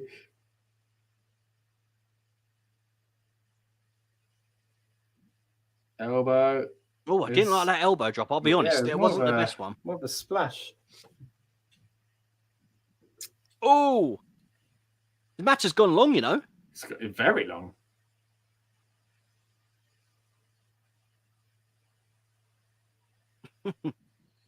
And do you know what? I was saying while you was having your rude bathroom break. I didn't even go to the toilet, man. I got a drink. Yeah.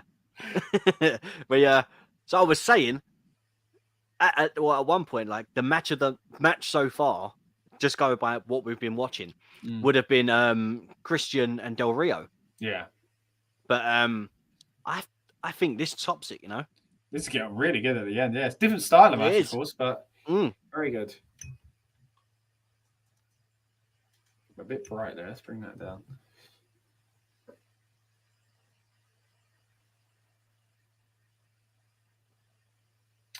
Punk lifts him up. GTS. Or an F5. A sadistic into the Kimura. That was great. Was he raking? No. Oh. Yeah, he was trying to get to I thought he was trying to rake the eyes, yeah. It was, yeah. I mean, they're selling this Kimura great at the time. It's desperate to try and get out of it, you know? It was they were using it in such a way, like, do you remember Taker when he used the Hell's Gate? The Hell's Gate, yeah.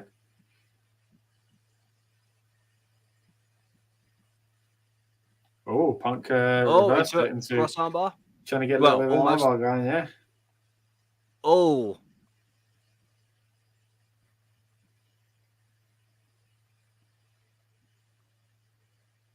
Try. That's into Hell's Gate, isn't it? Yeah, pretty much. Well, Punk used to use the Anaconda Vice as his yeah, a little bit. Yeah, for quite a while. Finisher at the start as well. Do you know what? I tell you what, that transition into transition with them submission was beautiful. Oi! I put it back. No, that's great. I actually can't remember. Did he tap? Nah. I don't remember who wins, but I don't feel like it would be Punk. Because, especially to submission, like this is the kind of thing you do with Lesnar, I think, 2 years after this or a year after this, surely. I don't know. Fans are well behind it, though. This is great. But surely you want Lesnar to kind of do the submission and win if anyone does it, especially with Hell's Gate. What do you call it being used again? Triangle. Whatever it's called. Triangle choke, yeah. No, I mean, Gate, Brock, what's the one Brock's using? The Kimura. Kimura, yeah. Bro, how good was that moment? Like, that whole segment great. there. Yeah, Fantastic. I'm a big fan of these kind of reversal kind of submissions and stuff like that, but sometimes they're not always executed that well. Yeah, like when it's dragged out the way they've done it, and it's not quick, so you but can't very ingest like it. it's still like great momentum and suspense, and yeah, really well done that. Yeah, it's fantastic. I mean, even that moment there for like chain wrestlers, kind of thing, like from the UK, that moment there, but you slow it down. Yeah, that's study moments. So I mean, that's a perfect study really bit. good, yeah, that was great. Fans are well behind it as well. Yeah, I mean that's the loudest they've been at the moment. It's mad that within what, I don't know, 7 months, Punk is gone. Yeah, it's crazy. I mean, you can see why he'd be upset if at SummerSlam he's getting this kind of reaction. And yeah, at the Rumble they say you're going to feud with Kane. No disrespect to Kane, but I don't think that's a position. From Lesnar to Kane, yeah. I think the issue is that Punk had already been through a lot where he wasn't quite in a position he wanted to be. And I think it was just another example of that. I think building on from the Kane thing, though, wasn't... didn't it start with Punk and then it was supposed to end with Punk versus Triple H at Mania? That's where the feud was supposed to go. But also, like Punk, when he got Undertaker as well, it still wasn't quite what he wanted. He wanted to be in the main event for the title. You know, the year, of course, it ends up being Rock and Cena. So I think there's a lot of baggage there. He was getting irritated. But then, do you know what? As much as the Rock versus Cena, I mean, that didn't need a title. It really didn't. No, 100%. And I think having that title on the Punk going against Taker would have been amazing because it would have been Taker winning that title one last time. Yeah. Would have been so interesting.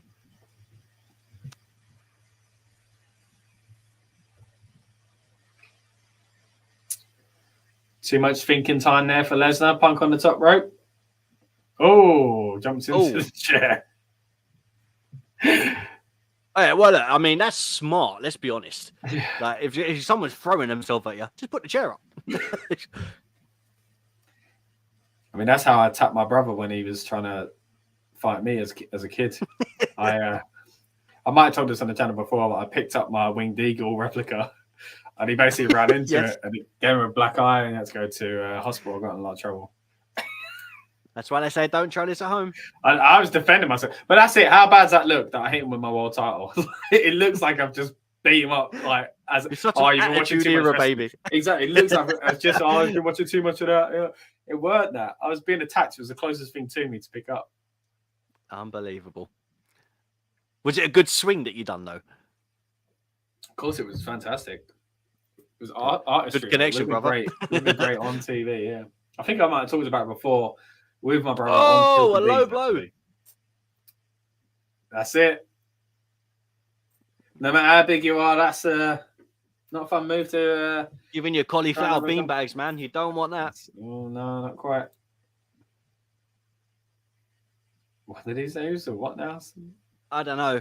Something country boy. I thought it was something sea boy. I don't know what... I don't know. I thought Punk fell out of the ring then. He did, yeah. Barely holding on to the steel chair.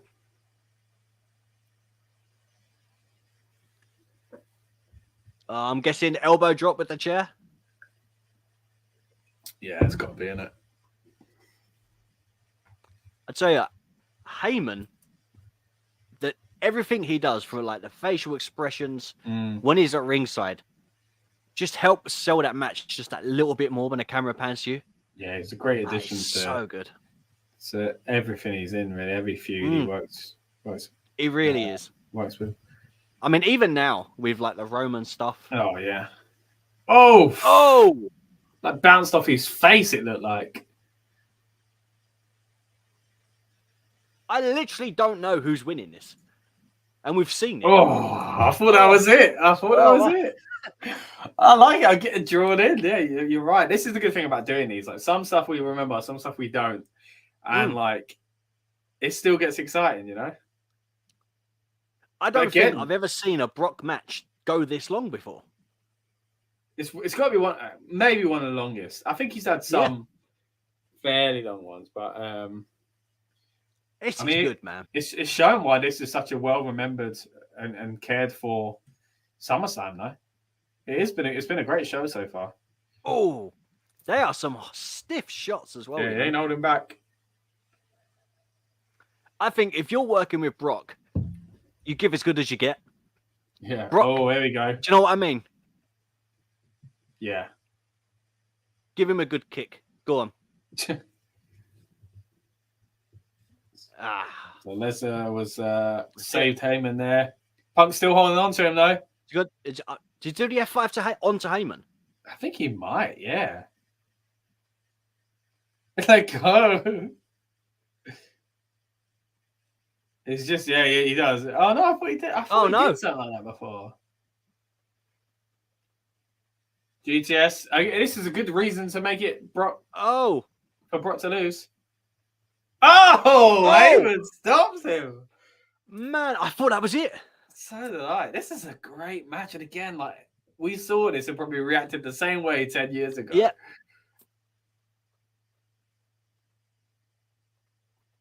I feel like this is the kind of thing I feel bad that I don't remember the details of, you know, and I feel like that a lot when we watch some of these. But I think, but not to toot our own horns, we're trying to fit in over 25 years of wrestling like knowledge. Only some things are going to stay up there, you know what I mean, as far as details. And I used to rewatch all my favorite shows and moments. I don't anymore. It reversed it. What was that into? A DDT? A DDT, yeah. Wow, so many reverse. This could be a WrestleMania match.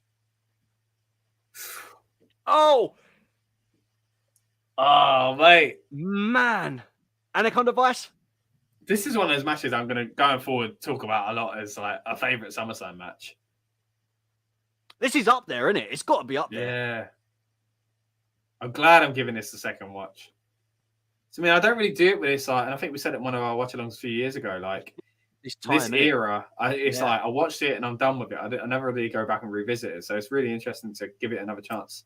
Oh, I thought he was tapping there. Oh, that's what I thought. Again, Heyman getting involved. Punk stopping him with a chair. Man, do you know what? This is what I like about these streams, especially because we do so many different eras of wrestling. And then you find like a match that's just incredible.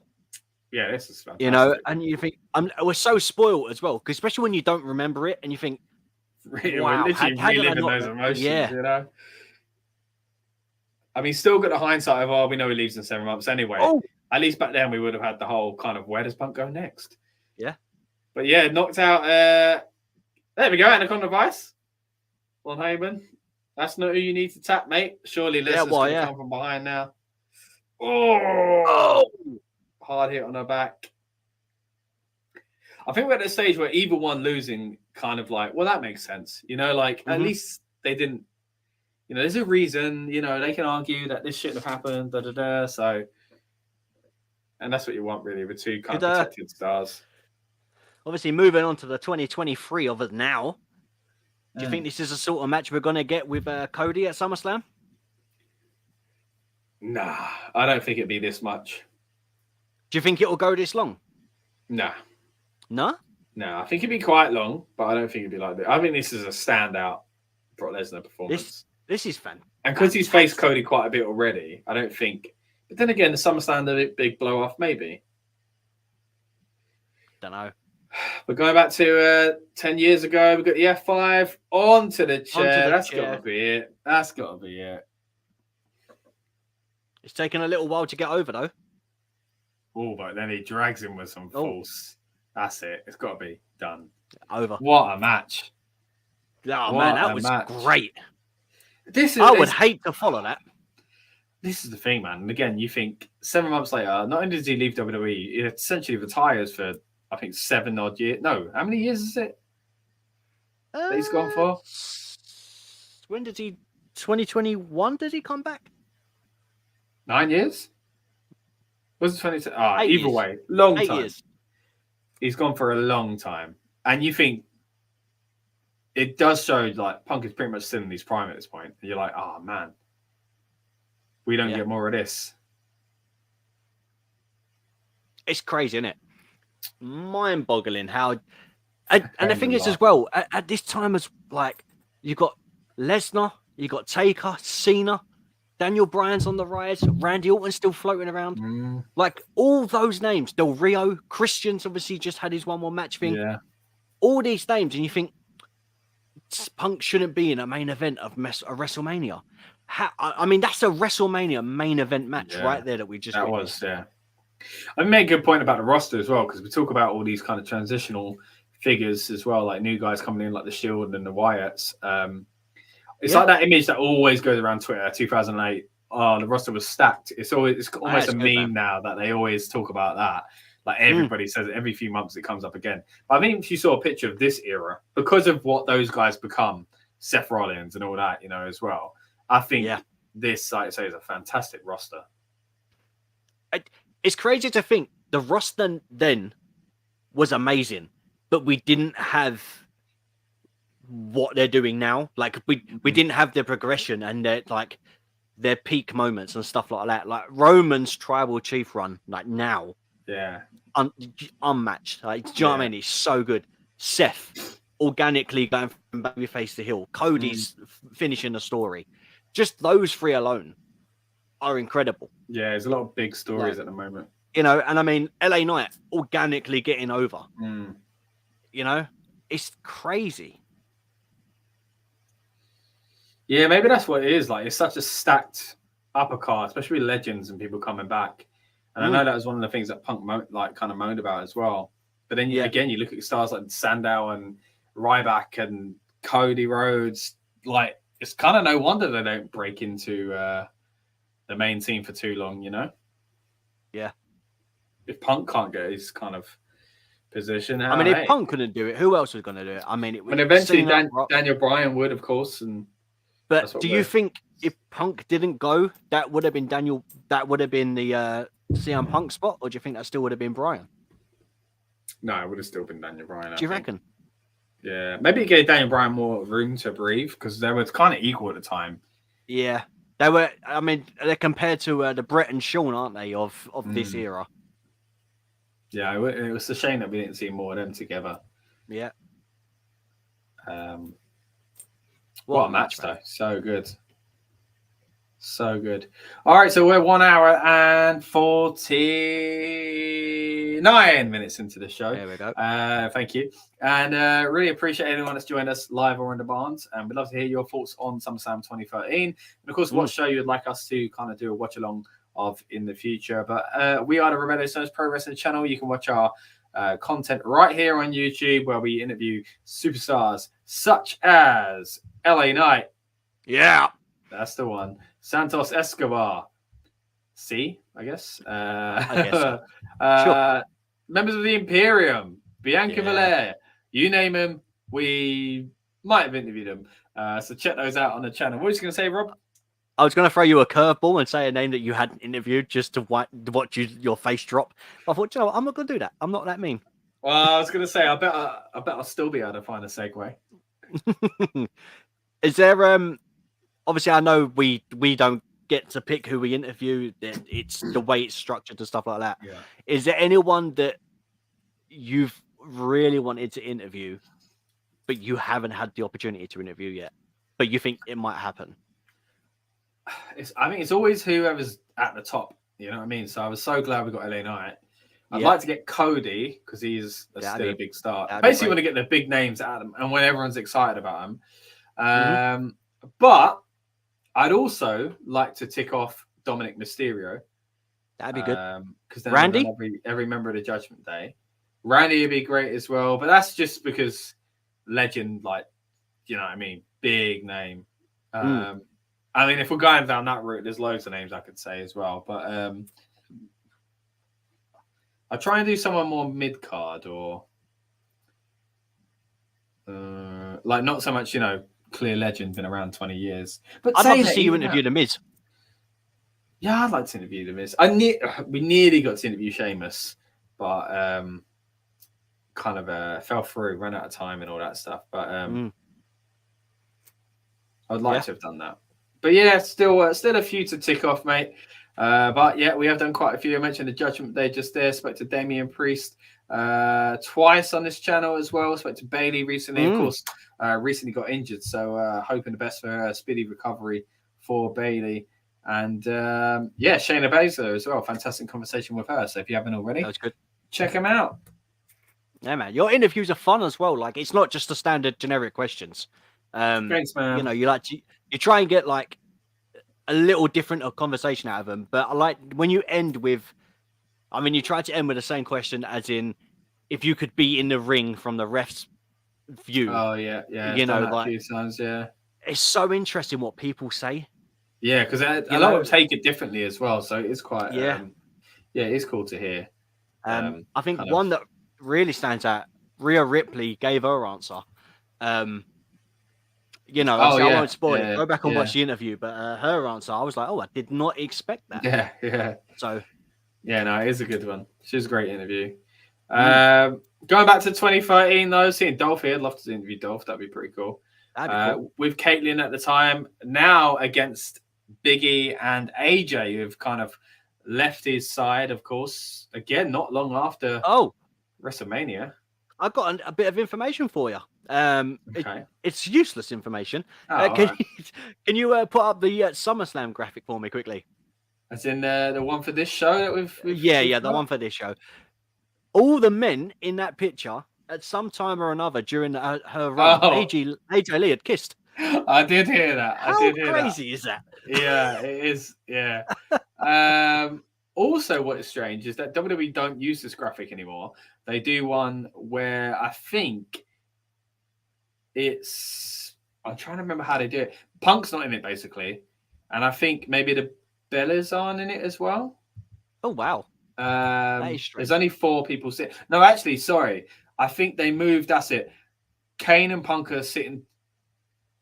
I think Kane is in the seat of. I don't know. They do it. They crop it basically as well.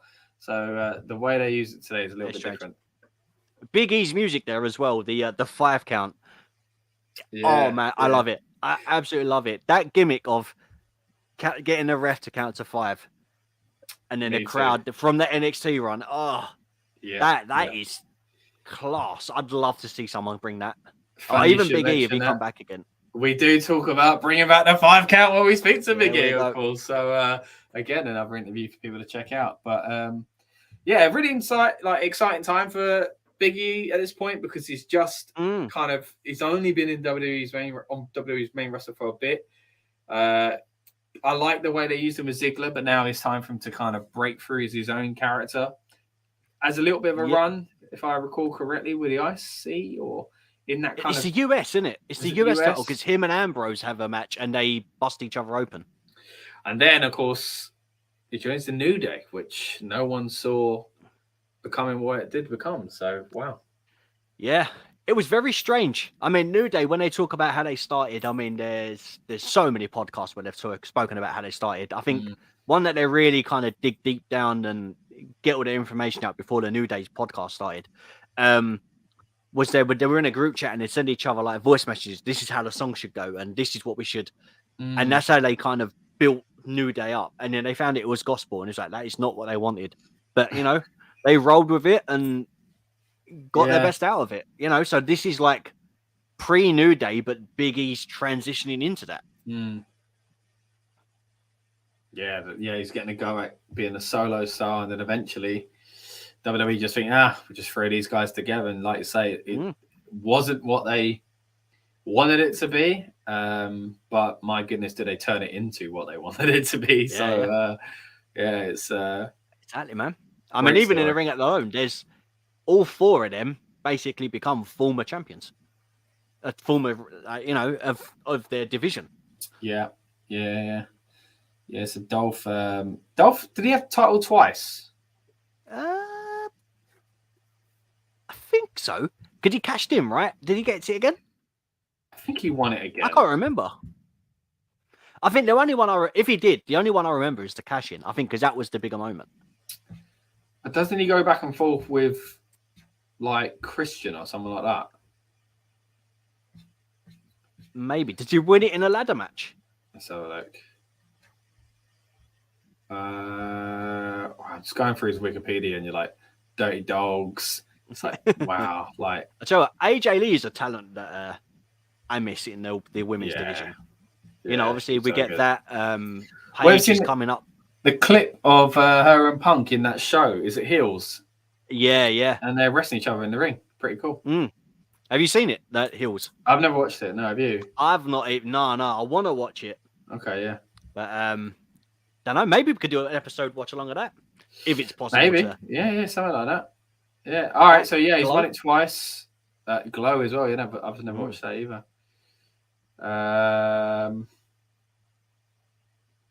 That's not loading, but he certainly won it again. So.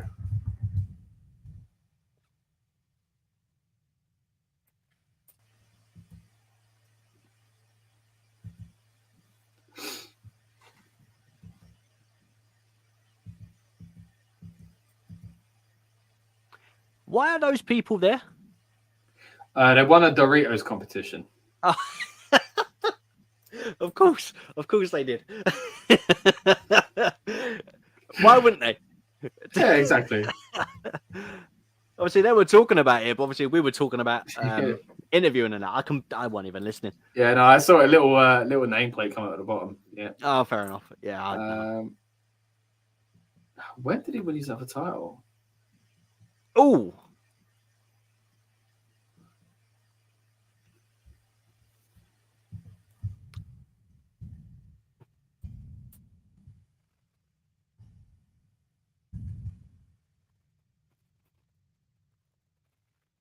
Oh, hold on! No, that him cashing in on thing was the second time.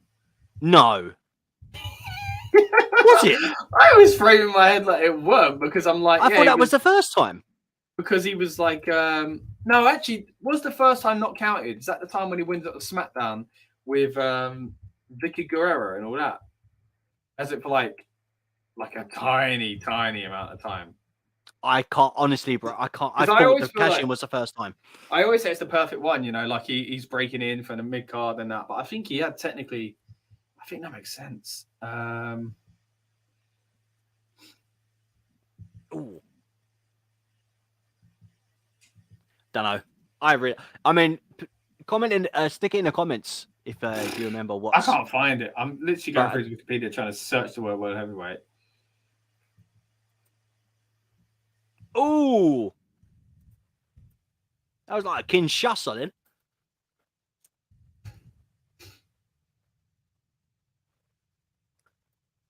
Big E was so dominant in this bit, like this little run that he's got. So good. Yeah, he beat Edge. Did he? Yeah. I do not remember that. Yeah, he beat Edge for it. Was that the one where you on SmackDown, or was that on a? Maybe that was something else as well, because.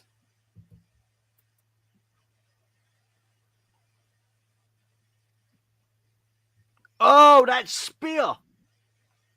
Oof. Oh. After failing to beat Edge for the world title 3 times in a row, Ziggler was awarded the world title by acting general manager Vicky Guerrero. Less than a minute after his official crowning, Teddy Long returned, forcing him to defend against Edge. Within minutes, Edge declared the new world champion, and Ziggler was kicked off SmackDown. Zigzag. Wow. Match over. Decent match. Couldn't go too long because the last one I think was pretty long itself. Yeah.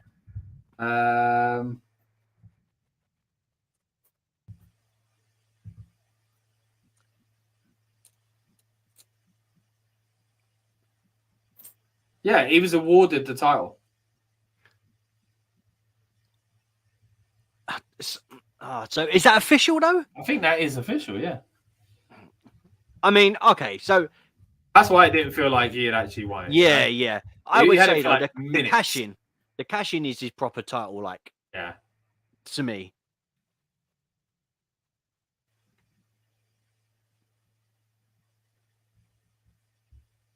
Man. Do you know what? Ziggler's another one that should have been higher up in that card. Obviously, yes, he won the title, but man, he was on fire. You know, and obviously you were there for the cash-in. I mean, that must have been mad crazy.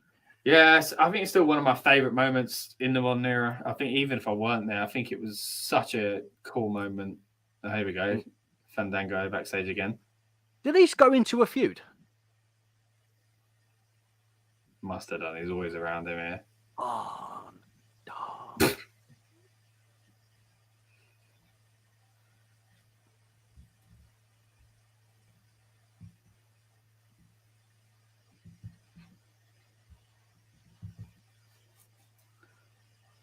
Wow.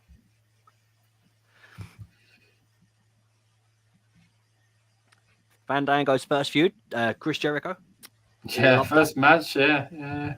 And the iconic finisher of the leg drop, which was called Air Ballet. Was it? Yeah. Don't remember that. I thought that dude next to that woman was Tom Holland on the left, the other side. Oh, okay, yeah, sitting down. Yeah. Back to our panel again. All right, so they're predicting for the main event. Of course, I'm pretty sure this is the one that most people remember this show for.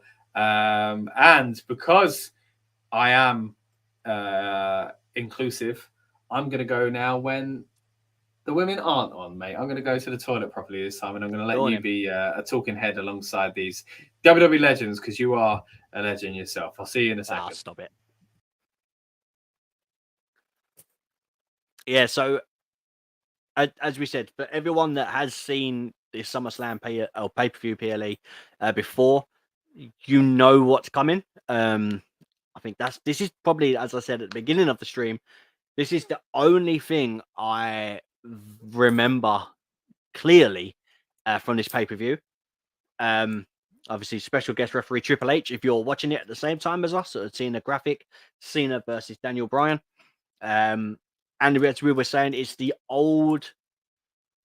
new old WWE title. This is before the just after the spinning belt with the Rock released the other one. Then I think it changed again to the champion thing. And this is kind of like the beginning of the the continuous yes movement. But I think this is like, is it just before? I believe this is just before Yes-All Mania become massive. Is this the B plus? I think it's the B plus player moment as well. Oh, here we go. Talked about ruthless aggression.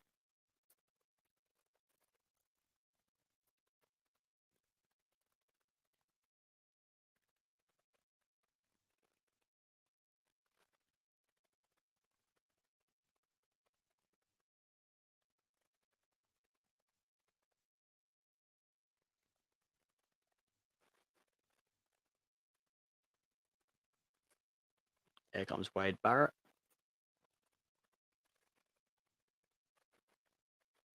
Oh, yeah, I remember that headbutt. And doesn't he shave Barrett's? Yeah.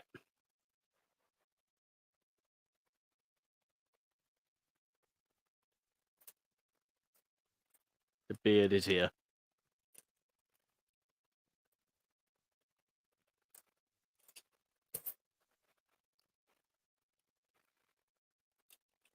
The fast count there from Brad Maddox. Obviously, he was involved in the controversial finish of CM Punk and Ryback, if you remember that.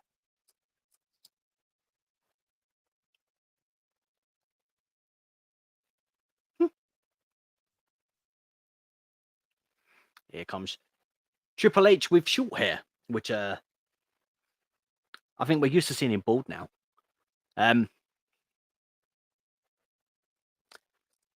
This build was good, you know. I mean, we're talking about stuff that, as that transitional period, me and Scott were talking about earlier. And this was, I like this time, like this little bit of time here. as we're getting into the wrestling that we know now, kind of thing. As we said, it was like a weird transitional period. Right. Oh, I'm glad I've come back to see at least a bit of this promo video, because it's interesting. It's just such a particular part in that Daniel Bryan journey, ain't it? So we've got the yes movement already. Literally was just saying that before you come back. Like, so we're not quite there yet, but this is the build and continued build of the building up to the Yes-Mania. The yes movement slowly going. It's so long, isn't it? Like, because of course, again, we know what happens at the end of this. So it's a bit stop-start. It's a bit stop-start. But, man, it means when we do get there, it's undeniable, isn't it? It's massive, which I know in hindsight, probably WWE probably goes, see what I mean? You know, long term, we had it. No, they were forced into that. Yeah, they were. You know, the fans literally took over. And I was saying, like, these sort of promos and the stuff that they're doing now, the one with Punk and Lesnar, this one, it's in that weird period, as we were saying, like, the wrestling wasn't, or like the story wasn't that great, but the promo of the main guys was so well put together. Trips coming out in his stripy shirt then. Yeah, and I was saying Triple H with a bit of hair. We're now just seeing a bit of hair. Yeah, that's a good point. He wasn't fully bald, was he? No, he was. I don't think he was ready for the full. Nah.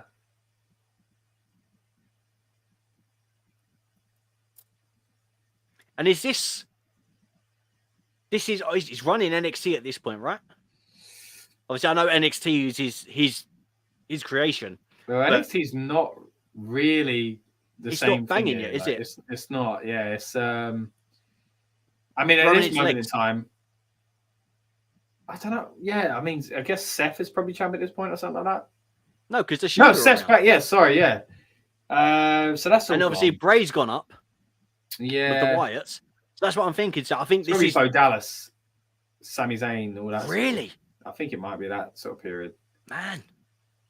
Yeah, I feel like it could be. Yeah, because when does Owens come into it?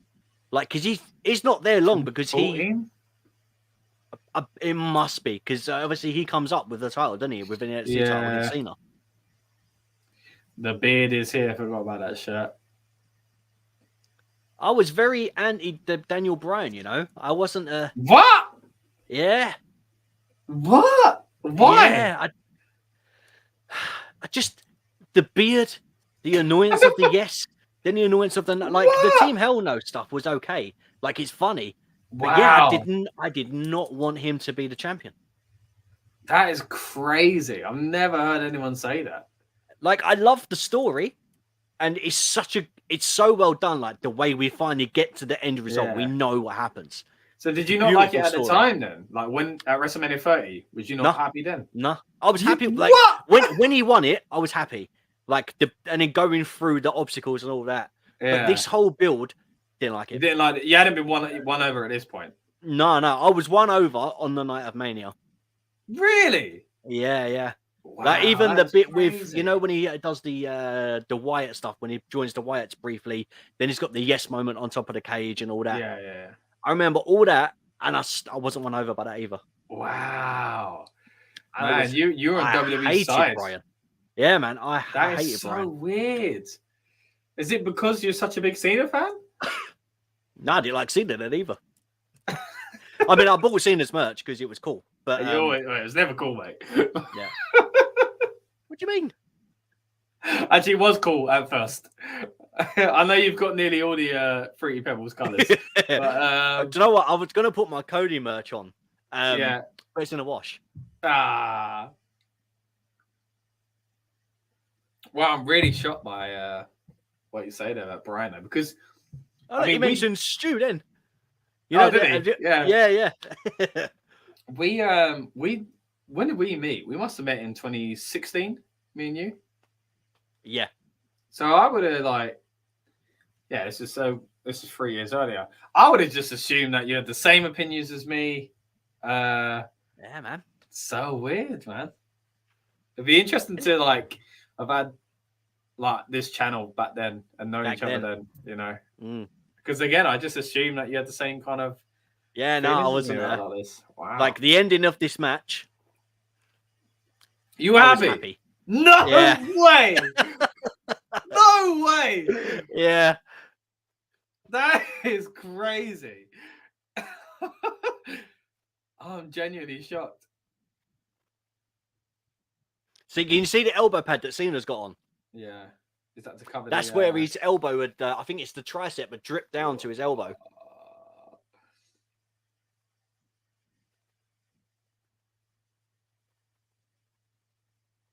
How could you not have joined into this, mate? I hated it. That is so strange. I mean, the only thing I can compare it to is obviously in recent years you've been won over by Riddle, and you weren't a fan of Riddle at first either. I've got a selfie with him now. That's how much I'm won over by. But yeah, that is wow. That is so strange. Yeah.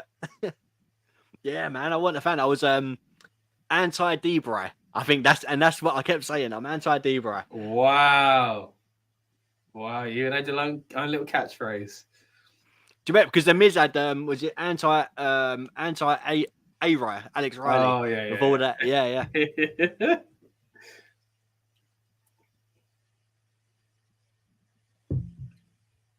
What do you think of that title?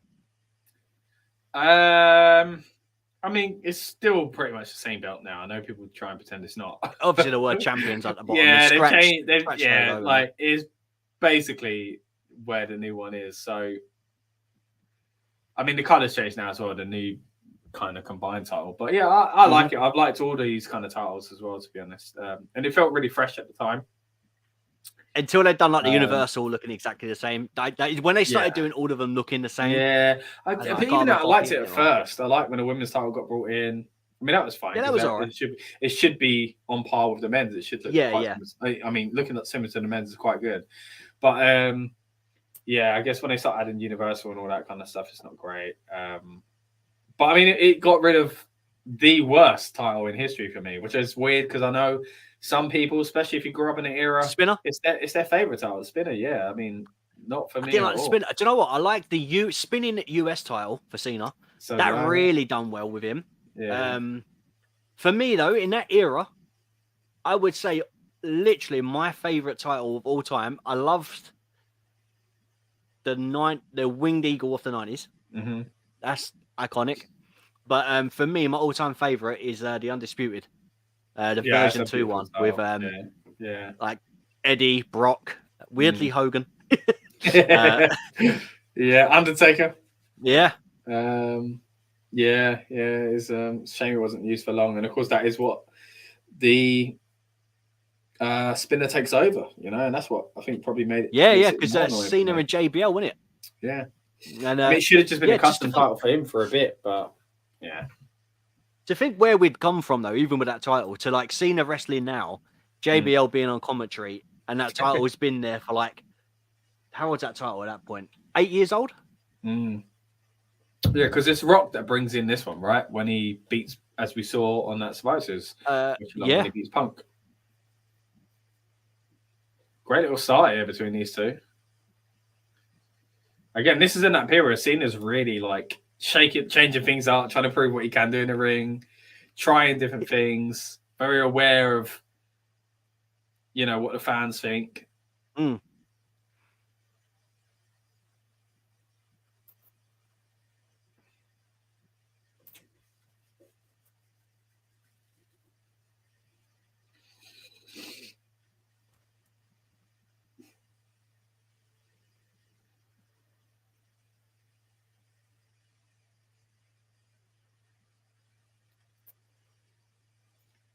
Cena told the doctor his elbow's fine. Okay.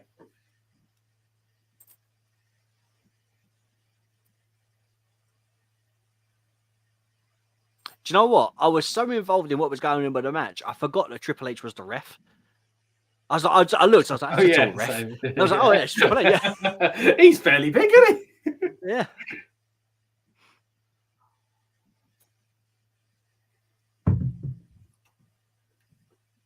Looks all right in the stripes, though, doesn't he?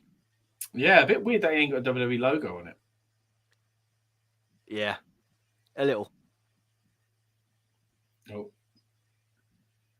It's gonna roll through. Oh. Oh, were they going for the bridge then? They were, yeah, but I think quite clever to if you couldn't get in quick enough to. There we go. Instead. Look at Nice. that. Into a backslide. That's lovely, man. It is, yeah. I think it's just so much more. Like it's such a cliche thing. It's still great when they do it, but it's one of the rare kind of chain wrestling type things that you see in wrestling these days. And there are so many great kind of sequences and combinations, especially from over here, British style and World of Sport and stuff like that I'd love to see used on the main stage a bit more. Yeah. Even little things like this. Like, I'm not a big fan of this. The that surfboard, isn't it? But yeah.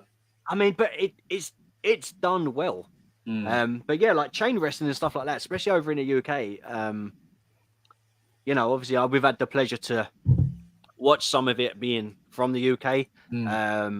Two of the Rebellious Noise crew obviously work within a UK independent wrestling company. So, you know, and obviously we've done bits and pieces for them, and they've been able to kind of incorporate the chain wrestling and show that sort of stuff and that.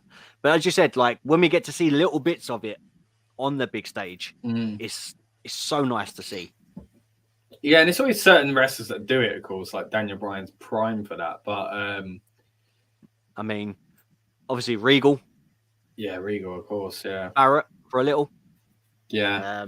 Pac or Neville. We want to call him. Like that's just a few. Page.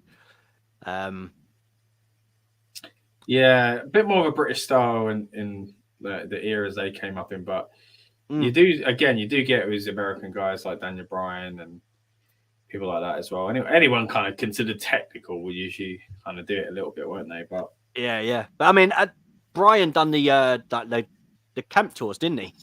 Yeah, he did. Yeah, you know, the holiday camps and all that. So I think when you've got someone that's like does that, and they all sleep in the back of the van, or you know, proper bootleg and frugal, then you know, they bring that sort of stuff over back with them. It's so nice to see, like, you know, especially for the wrestlers. It's a shame that there's not as much of a definitive style throughout the world as there used to be. They still do that in the UK. Japan still has a particular style as well, but that's what I liked, especially in Japan. You know, they'd send wrestlers to Europe to kind of go on kind of an excursion to learn things and come back. And I think that's such a good thing to. Again, it's not as different like they're very Americanized shows over here these days as well. But I do think there's a benefit in like a wrestler from the States coming to the UK, going to Germany, going to Japan, to Mexico. You know, like and trying different things. Yeah, and I think Daniel Bryan's one of them.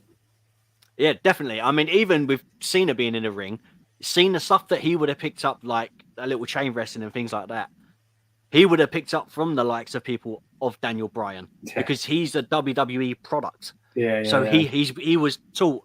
That's the only place he would have went. Yeah. You know.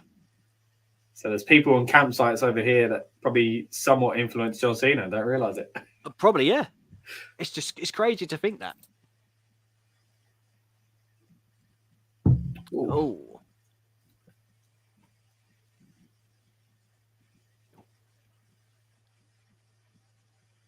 I want to see Cena's arm. I can't remember how bad it was. I thought it's like a little golf ball on the end. Does that happen in the match? It happened a while ago because he was still wrestling with it. And I think at some point he has the... Did you have to tape down his arm? Like the black tape? I feel like I remember seeing it, but then is it because it happened in a match? I can't remember. I remember seeing the promo and he's got the arm. Yeah. It's like 10 years ago. Like, Cena, I'm going to say Cena golf ball arm. No, it looks like it's actually bringing up golf. Is there someone in golf called Cena? Oh, here it is. Oh, wearing his yellow shirt. There we go. John Cena's elbow. Ew. God, that yes chant used to wind me up. That's so weird, man. But saying that, I'm already thinking, all right, everyone, the LA Knight thing, tone it down. It just feels forced after a while. So I can understand that. Do you think? Yeah. I think I like him still, don't get me wrong. But like it's like with anything, when people catch on a bit late, it's like it's not cool anymore. You know, like I'm still enjoying it, but like yeah. So I can imagine basically as an outsider, you might have thought, oh, this is a load of everybody saying that. What I think for me was the run was good, like the build. But I just found not hard to believe. But we had the losing to Sheamus in like 18 seconds or whatever, getting lost in the shuffle, and the build, like it was such a weird build. It was heel with the no, then was onto the yes when he turned. Yeah, but like when it happens with anyone else, you say it's nice and organic, you know, and that's why it was. The fans turned him. No, yeah, I mean like LA Knight with the Austin with the what, The Rock with the, you know, the jabroni and all that sort of all that. I get it, like the woos. It's just for some reason with Brian, it just felt extra forced. Like he'd come down to the ring and do the yes or the no, and then they deliberately made it. And then after every move, it was a once they turn it into their own kind of it's taking over the show and all that stuff, and they get the fake, you know, the fans in the ring when he shirts and stuff. Still a cool moment, but like it is kind of like what I said. You know, by the time it's not as cool anymore, and WWE are actually behind it. And it went on for so long as well. Like it took over everything, didn't it? Well, I think it was, but I think it's because they did it quite well with no as well. So I'm looking at a thing here from Cena saying he needs surgery basically just after this, it looks like. I think because I know he loses this because they want the surgery done. Right, yeah. Like I know that's the reason. Yeah, they told me I got torn tricep, bought fluids, go home immediately. They would cancel the SummerSlam match, but I refused. So yeah, it looks like just straight after this is when he shows it off and goes for surgery. Good memory, Rob. No. As in you've got a good memory, not it's a good memory, you know. It's not really not a good memory for him. But you've got a good memory. It does look nasty. So did the tricep rip off then? I don't understand. No, I think that's not his tricep there. That's fluid because of what's happening. Fluid off the tricep. Yeah. I don't really understand how it works. Don't know. Nasty. Decent match so far, by the way. Yeah, it's been all right. Yeah, it's been really good back and forth. Do you know what? It's weird. We have a match like Brock and Punk, and it's a different kind of elevating the crowd. Whereas this one, it's. Do you know what I mean? They're bringing a different like entertainment. So this match has been completely different to the other ones. It's good that it's kind of a similar story in some ways, and it's good that they've kept these matches apart as well. Did the Ziggler match in between? I think. Yeah, that made sense to do. I would have either put Ziggler there, which they did, or I would have put the Ring of Fire match in that spot. Those, yeah. But maybe that seems too big because it is a gimmick, and that's why they maybe probably open big. You know. But still, a great show so far. That Triple H hasn't done anything. Like I know he's the special guest ref, and he's calling it down the middle and stuff, and letting them go at it a bit. But I don't know. When you have a special guest referee, you normally they're involved more. They make a point of like push it, but I guess it's because of what's coming later on. Yeah, they didn't even want any hint that he could be dodgy. That transition was nice. Do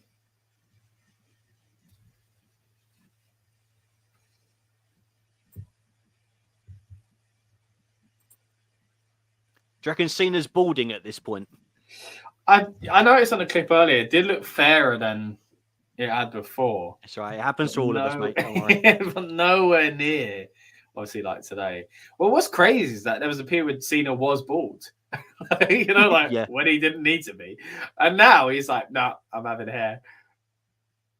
Yeah, straight. Yeah, like, you can see it. It is weird, isn't it? Like, But I feel guess it. it's I the feel movies Cena. or something. I feel Yeah. Cena because you know, like when you are going bored, you know, you have to try and deal with what you can.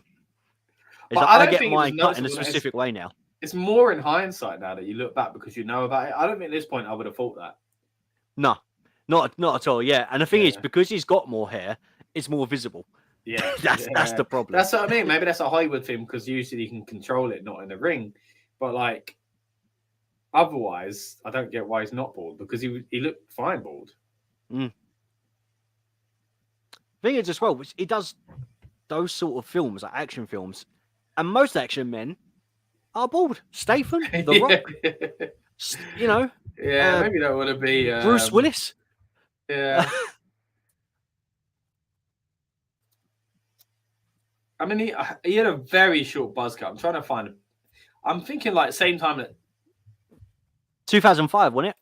When he was doing like the rapper. A bit later than that. Like no, when was he was like, I think when Orton was bald as well, he was pretty close to being bald. Yeah, it was very short. 2008, 2009 then? 2009, yeah. Very short. It wasn't quite bald, but it was not much going on, even on the top. Like, it was cut that way. So, I think Cena's in a guillotine, by the way. I don't know if you can see the screen. But it's a nice little transition. Do you know what I find? That was crazy then. You said about Randy Orton being bald, and I instantly was like, that's 08, 09. Isn't it weird as a wrestling fan when you know when someone changes their hair, the time, like the year and stuff? What era it feels like. Yeah. We don't remember who wins that CM Punk versus Brock Lesnar in one of the best SummerSlam matches in the recent era, it feels like. Yeah. But we do remember exactly when Randy Orton changed his hairstyle.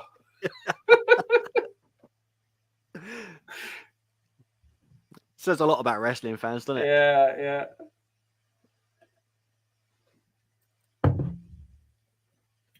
Oh, I thought he was going to get hooked up. He was getting the tree of woe. Yeah, that would have been cool. A few times in this match where I thought that, like, there's a bit where he come out the FU or AA at the time. Yeah. And it looked like Daniel Bryan tried to land on his feet, but didn't quite. Yeah. There is a few of those. The thing is, though, it's such a... To get it done, you could practice it 100 times, and 100 times you get it. And then the one time you need to do it, you know, you're slightly off balance. That's it. Well, there we see a quick AA, 2 count only. Massive yes chance now. It must be weird watching this back now that you are a Daniel Bryan fan and now that you do appreciate the journey and of course, you know, how it all ends at WrestleMania. It must be strange watching it back, knowing at the time you didn't appreciate this. Look, I do appreciate the run. The yes chants still annoy me to a degree. Wow. But I think that's because I don't know. It's like when Austin done what, and after a while it's like what, and I was like, okay, it's done. Yeah, when I hear too many woos, it annoys me. I think the year's again. I think the year's gonna do that to me. It's gonna fall in that. Already going that way, yeah. For me, but not as much. But more like not him doing it, but like people always doing it. Like it's just kind of like okay. Like and sometimes we do it at the stream, and I know it's gonna happen. And I let it. It's funny, but other times I'm like, we didn't need to do it all the time. Yeah, I know. Because I'm aware there's only so many years we can do before it does get stale, and I'm almost in my head thinking, if we don't do it this time, this chant will be fun for a little bit longer. We can spread out how cool it is, you know? Yeah. Oh, mate. It's such a... Wrestling is such a weird... It's such a weird thing, isn't it? Yeah. All right, Daniel Bryan there, kind of hulking. And do you know what else? I hated the Hulk up as well. When he used to Hulk up like Hogan. I liked it. Why not? No, like, it works with his character. He's lifted up now, like... Just watching it back, I'm looking and I know where the journey goes and how the story finishes. And even now, watching certain things, I'm like, it annoys me. I hated it. So strange. That is a veteran move. Mm.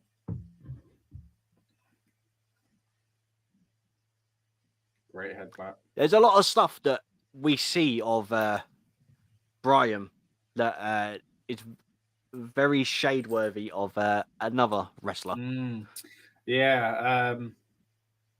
Oh, seeing that stopped in there. Ooh. Just like we did when we watched 2003, of course, referring to Benoit, referring to his in-ring work, and that goes without saying, really, as a person, that's a different story. But yeah, fantastic in-ring competitor. And I actually like that Brian kind of reclaimed these moves for wrestling fans, in my opinion. I think at first, when he started doing the crossface and stuff, it was like very much look whose move he's doing. But now, like, I don't get me wrong, that's still there. But I think it got to a stage where if you saw the crossface and the diving headbutt, you were like, oh, that's just Daniel Bryan's moves, Yeah, now definitely, but at one point it was such a grey area. We can't do this. We can't. Remember, Triple H kept doing it as well, and I think Randy Orton was doing a crossface. Triple H and Randy Orton tried to. I'm sure it was them. Maybe Shawn did it for a bit as well. Yeah, I just needed to find the right person, and I think Brian's the right person for it. Definitely, similar style. If it wasn't him, I would have said the likes of someone like Angle. Yeah. Even going back, not that he was wrestling at this point, but it would have fit people like Angle, Dean Malenko. Yeah, Brian. Their style, but Angle could never have done it because it would have seemed like a tribute, seeing as they worked together. Like how Ray started doing the Three Amigos, the frog splash. That sort of stuff. Now that makes sense. So it kind of needs to be someone completely unrelated. Yeah.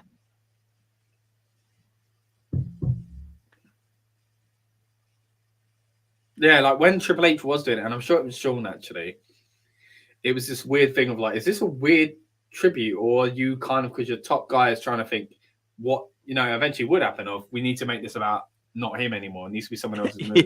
Yeah. Oh, that was so risky, wasn't it? Come off top rope there. Man. Such a risky move that, but thankfully nobody. Was he trying to do the look like a Stars Clash? Yeah. That's what I was going to say. Like, was it that? Nah. I mean, AJ wasn't there yet, was he? That's a good point, actually. He didn't turn up for 3 more years. Wow, yeah. Man. Just when you think about time frames of what happens in wrestling, like we're looking at SummerSlam 2013 and Styles appears in Royal Rumble 2016. You would never have thought of this moment in time that we're going to get AJ Styles in a few years. Isn't it 2015? Is it 15? I think it's 16. Maybe it is. I'm just thinking because earlier. I may be wrong. 2016. Yeah, you're right. Of course, because that's when all the obviously. Because that's the is that the Rumble where the title's on the line, isn't it? Oh yeah. Yeah, I think it is, and Triple H is the champ, right? Triple H wins it, yeah. Roman's the champ, but Triple H wins it. But again, it does highlight, like, especially then going into NXT as well. Like, I'd say 2014 to 2017 is a very strong period. Yeah. Very exciting period for WWE. And it wasn't even just WWE, it was NXT as well. Yeah, because they were both. Because of that, 2018, 2019 is good as well. We have a great start to 2020, and now, of course, I think we're in a new kind of era again. That is really exciting. But yeah,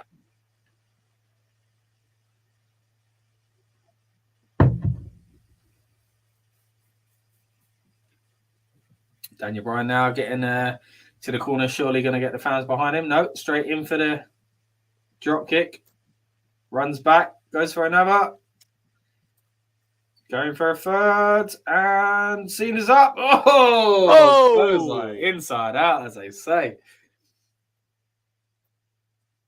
Wow. Who does that better, Bryan or Rikishi? Everyone goes back to Rikishi. It was such an iconic moment. Rikishi spinning, like, so funny. That's the first thing people think of when they see that. Especially when The Rock used to hit him with that clothesline as well. Yeah. Fantastic, though. Again, another great match. It's been a great show. This has been good. I understand why people rate it as high as they do. Yeah, I think the ending of this for me is what I remember more because it was big. Yeah. Yeah. But weirdly enough, because you're a fan of it, most people weren't. They were like, why are we doing this again? You know, like, and why are we delaying this? And I mean, it helps with the person, obviously, you know, we're kind of skirting around it. I think we all know what happens at the end of this, but it helps that person, of course. Yeah, but do you know what it feels like? Do you remember when Jericho won the title on Raw, then lost it the same night? Yeah. And how the crowd went bananas. This is like shades of what's to come. I like the whole testing the waters sort of thing for Daniel Bryan. Yeah, that was nice. Great match, man. Nip up. No? All right. So once again, anyone that's watching live or on demand, if you join us late, we are watching SummerSlam 2013. We are on the 2-hour, 36-minute mark. Daniel Bryan versus John Cena for the World Heavyweight, the WWE title, I think. Yeah, not the World Heavyweight. We've already had a World Heavyweight match, so not unified at this point, of course, and that comes ironically later on with Daniel Bryan. But yeah, been a great show. As we've touched on a few times throughout the night, we both remember watching this show, but we didn't remember as much about it. And it's the show that does get kind of talked about quite a lot when people talk about their favorite SummerSlam, especially of the modern era. So I remember liking it. And now that I'm watching it back, I really enjoy it. I think I remember watching it, but I thought it was good, but I remember watching it, but I don't remember being too attached to it. And I think I was still in that time of I wasn't a fan of Cena, I wasn't a fan of Bryan. You know, we kind of waiting for something else, sort of thing. Yeah. Whereas most people do, because a lot of people were fans of Bryan. Lovely little snapping match here. Do you know what that reminds me of? You know, in Night at the Museum when Ben Stiller snapping with the monkey. Well, you draw inspiration from all over the place, Rob, I'm sure, as a wrestler. Cena trying to shift Bryan into. What was that? A bit of a somewhat of a spine buster. I thought he was trying to throw him up for the AA. For the AA, yeah. Oh, did Bryan do a DDT then? I'm not really sure. No, maybe, I don't know. I thought it was a move by Cena. But that's what I thought. But Cena's still on the floor. Clearly not. Which is funny, because either way, Bryan would have took the same impact. I guess if you've done the move, you're more motivated and kind of electricity's wrestling logic. Momentum and all that. And what's that thing called? Adrenaline. Adrenaline, that's the one, yeah. Oh, caught by Cena. Can you imagine the pain Cena's in? I mean, Elwood doesn't look good, so. Yeah. This is it about Cena as well. It's almost being heelish there, saying it's over. Oh, Bryan gets close there. I think this is the birth of the running knee as well, you know. Oh, is it? It's such an exciting time. See, again, I know you weren't quite into it, but like this did feel like we are about to watch. Like now, if we saw LA Knight going for the title, you know, we're about to see something. Oh, beautiful knee. That's it. Yeah, I think that was the first running knee that Bryan hits in WWE. As well. Probably one of the best I've ever seen. Yeah. Back on it. Did we get the? It's weird because we're acting like this is his crowning moment, but it's already been well termed. You know, so yeah, that was a cash in though, wasn't it? Yeah. Big Show. Yeah, I think it was. Yeah. What was you going to say anyway? I said, did we get all the confetti and I can't remember. Yeah, I think we do. I mean, we get definitely for 20. 20, whoops, that's a similar time. 30. Yeah, WrestleMania. See, what's cool is like Triple H is like, well done, buddy. So you're really caught off guard. So what else is great? It's a great heel turn for Triple H. Because like here, like everyone's happy. Triple H is like, fair enough. Oh, you think Cena's a bit annoyed? Oh. You think he's going to turn here? A little bit of and you go, oh, we're safe. But you ain't.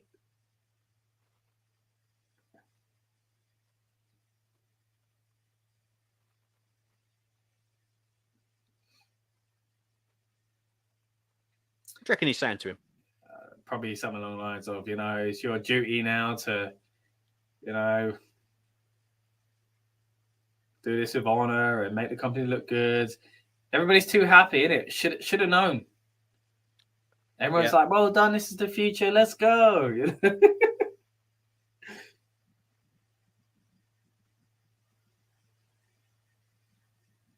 Triple H very close to him there, as if it looked like Triple H was going to do something first of all. Yeah. This moment, I love that moment. What, lifting the title? Yeah. Because it's like Triple H is doing it. There it becomes the confetti. Yeah. And streamers. Streamers as well. Seeing as who it is. Makes sense. RH history and that. Mm-hmm. So it feels perfect, but this is because we got a much bigger moment later on, so it's crazy. I think the next bit coming is bigger. Is a bigger moment than this because you don't expect it. Yeah, this feels like it is the moment, but we now know, of course, in hindsight. Again, that's what's beautiful about it. Like, he's winning it for the third time, right? At least when he does it at WrestleMania, but it feels like the first. Yeah. Same as like Dolph's one, as we mentioned earlier on. Fireworks. Like, you don't expect nothing to happen here. It's done. It's so good, isn't it? It's done so well. Like everything about it, you think, but we're going home. They're going. It's the perfect go home. Triple H is doing the yes. Yeah.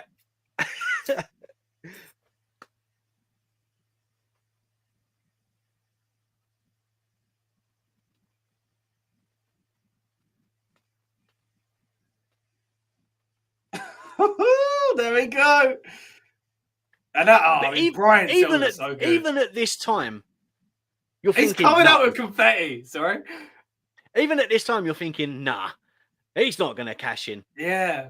He's coming out. Do you know what I mean? You're still he's not hurt. Of course, and then you think, obviously, Triple H is about to sort that problem out for him. But the fact he's walking through the confetti is such a cool image as well. And yeah, it looks like he's just tempting him, like teasing him even.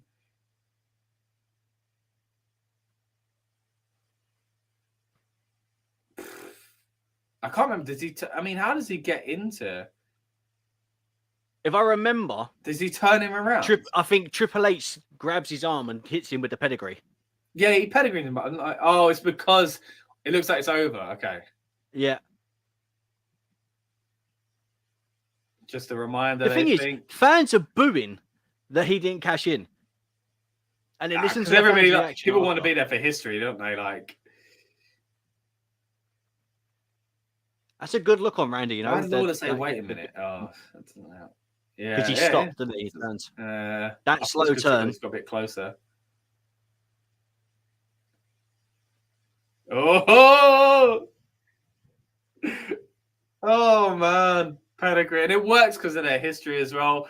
Randy walked straight to the ring. That walk as well. Amazing. Little bowl, like.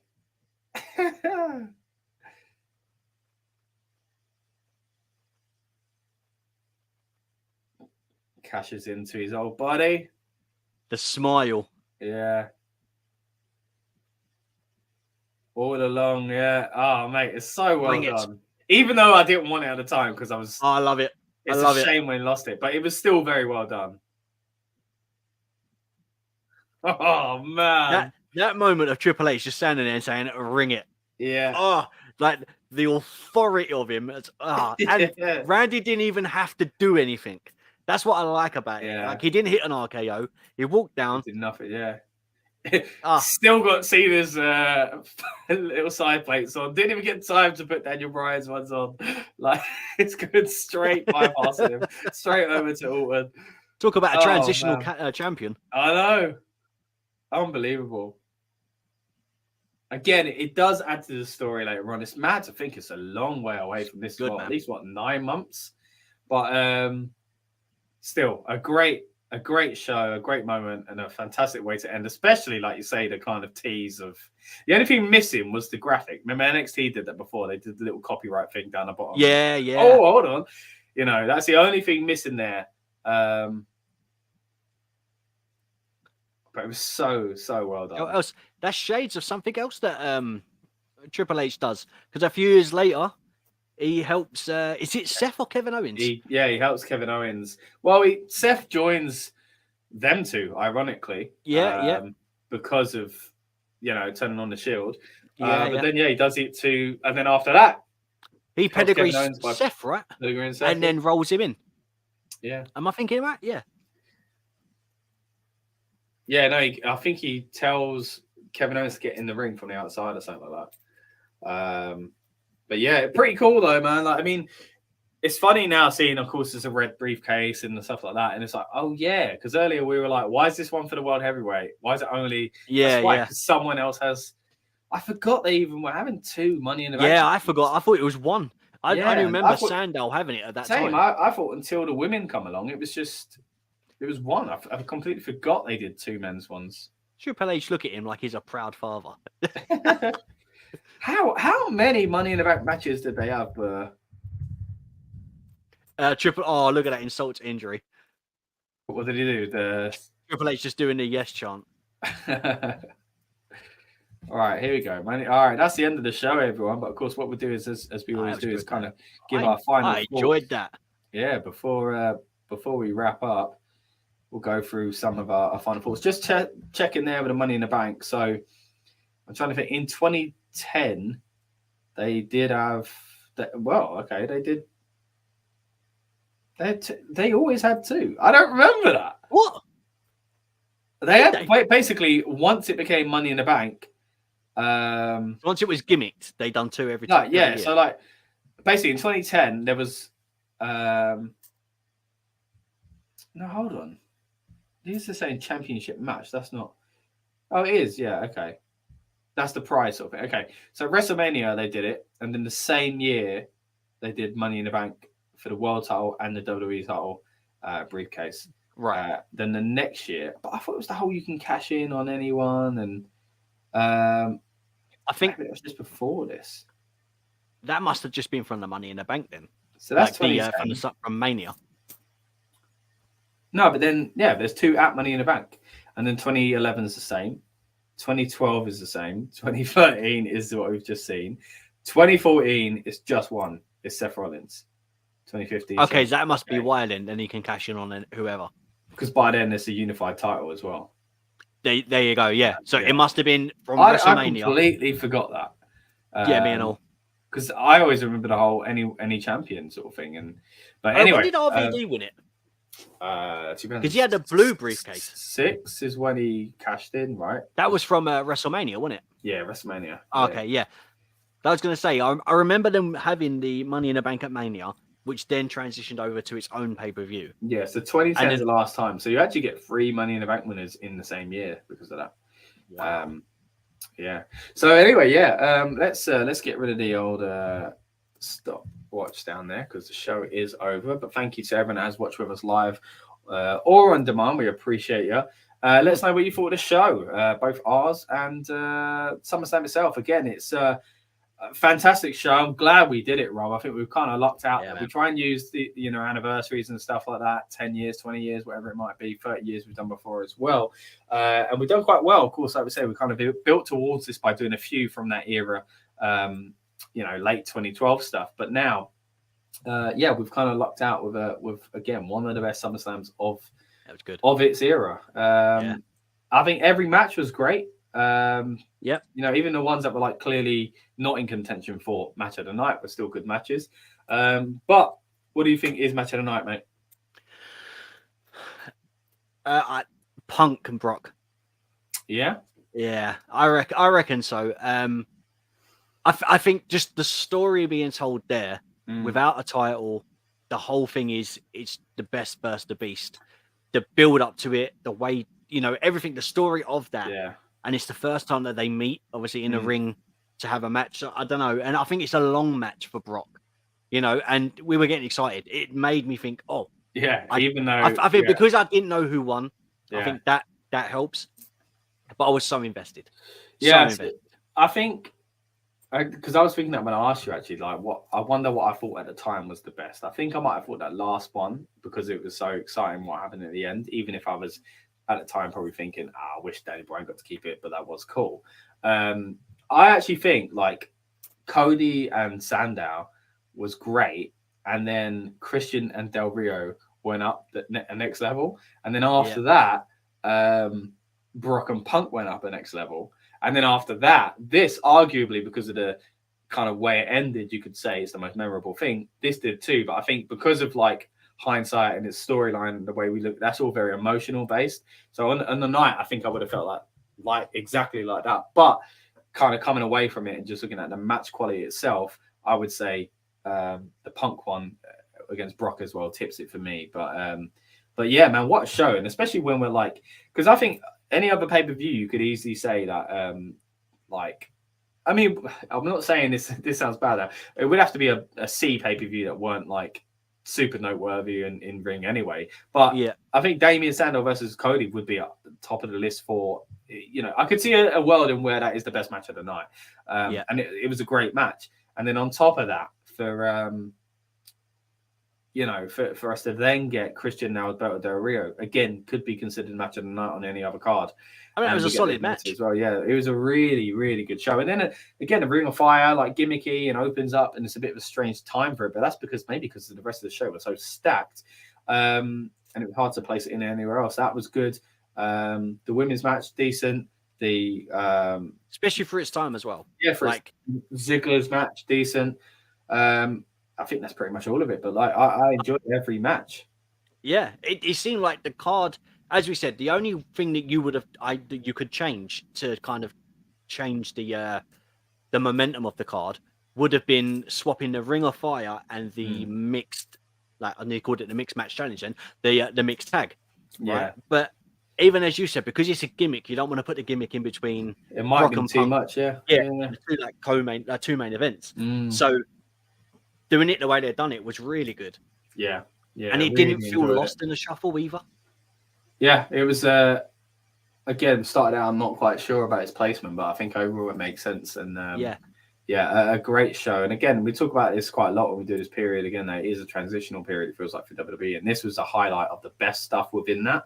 Whereas, but even saying that, there was no Shield. Yeah. Why is there no Shield on this show? I have no idea. I literally have no idea. Do you know what? It's because, and we've been doing at least like, we've done 2012 into 2013, right? Yeah. So that's where we've gone so far. So didn't we start the watch-alongs with Survivor Series, talking about the Shield? That was like we done. Yeah. So from the from that era, so we started doing that, and it feels like we're kind of time leaping a little bit every time we watch something. So we're seeing like the big moments. So we see the rise of the Shield, and soon we're going to see the fall of the Shield because of like these. Because of the way it's being structured. So it feels really like we know what's going to happen, and we're seeing the best parts of it. We're seeing like the greatest moments. Yeah, kind of the greatest hits. Like it's weird. There was no Shield in this pay-per-view. Yeah, it's strange. I'm trying to. Where would you have put them? Well, why weren't they? So in October, September. Were they around for Survivor Series? Okay. So on August the 19th, they started working for Triple H, Aiden WWE champion, and the face of WWE, Randy Orton, against Daniel Bryan. So that's why we get to this whole thing with CM Punk that we mentioned earlier on. Who works with them? The Shield? Yeah, they work with the Authority for a bit. But before this, the last thing that's mentioned on their Wikipedia is their unpinned, unsubmitted streak in Fire's 6-man matches come to an end at the hands of Team Hell No and Randy Orton, which is really strange to say when Team Hell No are not together. And Randy is just beat Daniel Bryan. They would have been a so that happens fast. Yeah, so that must happen. That's June. And this is August, so within 2 months, all that's changed. But yeah, very strange that they're not on the show. I mean, maybe if we went in deeper into each member's Wikipedia, someone might be injured or something like that, and I've forgotten about it. But I guess though, if Randy's the Money in a Bank, and that was the last, I'm assuming that was the last pay-per-view before this one, or around that time. I guess so. Yeah, so maybe if the heel turn was happened for Randy at that point. Team Hell No would have broken up by that point as well, because Kane is, I don't know, Kane's the babyface. So if the Team Hell No and the Bray Wyatt stuff has happened, then it would have been going after Kane as Brian's gone on his own. So that's why they give Kane something to do. I feel like that would be right. It's hard trying to piece it all together, isn't it? But like you say, it's fun kind of dipping in and out of these kind of time frames and kind of being able to go through and watching them again. But anyway, it's been a great show again. If I do say so myself, I've really enjoyed this, Rob. Always good to watch classic wrestling events with you. Again, we don't usually do watch-alongs of current shows that often because of the time frame for us, and we cover the shows in other ways. But we will be covering SummerSlam this year as much as we can. And we'll be back, of course, straight after that with the next pay-per-view as well. And AEW coming up soon as far as being here in London. So we're going to have a lot of coverage for that as well. So if you haven't already, please subscribe. And as I mentioned earlier on, loads of interviews with WWE superstars over the years, such as interview with Kevin Owens. We've had interviews with Liv Morgan. We've had a chat with Finn Balor once or twice, and plenty more on this channel. So if you haven't seen them already, please go back and check those out. And as we mentioned earlier on, we've also had a few watch-alongs so far as well. SummerSlam 92 was one we did. Really good show to watch back. SummerSlam 2002, again, talking about one of the best of its era. And then also sticking with SummerSlam, of course, I mentioned earlier on, we also did SummerSlam 2003. So if you really want to get yourself in the mood for this year's biggest part of your summer, I would say to check that out. Of course, we'll be back with our predictions and preview for this year's SummerSlam as well. But as we mentioned earlier on, we have covered stuff within this time frame previously, talking about Survivor Series 2012, and we also did do Royal Rumble 2013 as well. And we talked about the Shield just a moment ago. A real in-depth conversation we had on that Survivor Series watch-along was whether or not the Shield are the best faction ever. If you just want to see that clip, then we've got it on this channel for you as well. That was one of my favorite after pay-per-view kind of conversations, because like we got off at the stream. It's like, right, we're going to quickly do this. And then we kind of segued into this Shield moment. And I was like, do you know what? That is one of my favorite conversations. Because it was 18 months, man. Like that was the entire run. Yeah, just that blows my mind how much they done. And especially when you have such a big moment like this kind of show, and then not involved. So it is even stranger to see back in hindsight. Yeah. But hey, they've all done all right for themselves. The Shield themselves were great. But again, you've been great, Rob. The show's been great. Really enjoyed it. Thanks to everyone that's watched us live or on demand. Again, we'll be back with more wrestling content on the Rebellious Noise Pro Wrestling channel. And Rob, you got anything to say before we get out of here? I'm enjoying these watch along. So I think, what's the next one? Survivor Series? Yeah, I guess. Oh, mate, I just do it. Yeah, we'll try and stick to the big ones. Unfortunately, didn't do WrestleMania. So hopefully by next WrestleMania, we'll try and sneak a few of those in as well. But yeah, let us know in the comments as well if there's any particular show you want us to go back and watch. Particularly if it is one that isn't within the season, like we did One Night Stand. You know, it's not really on the calendar anymore. So anything like that would be quite fun to do as well. All right. So I've been Scott. This one's been Rob. We've been the Rebellious Noise Pro Wrestling channel. Please subscribe. We'll see you in the next one. Welcome to the Rebellious Noise Pro Wrestling channel. On this channel, we bring you some great content from inside and outside of the squared circle.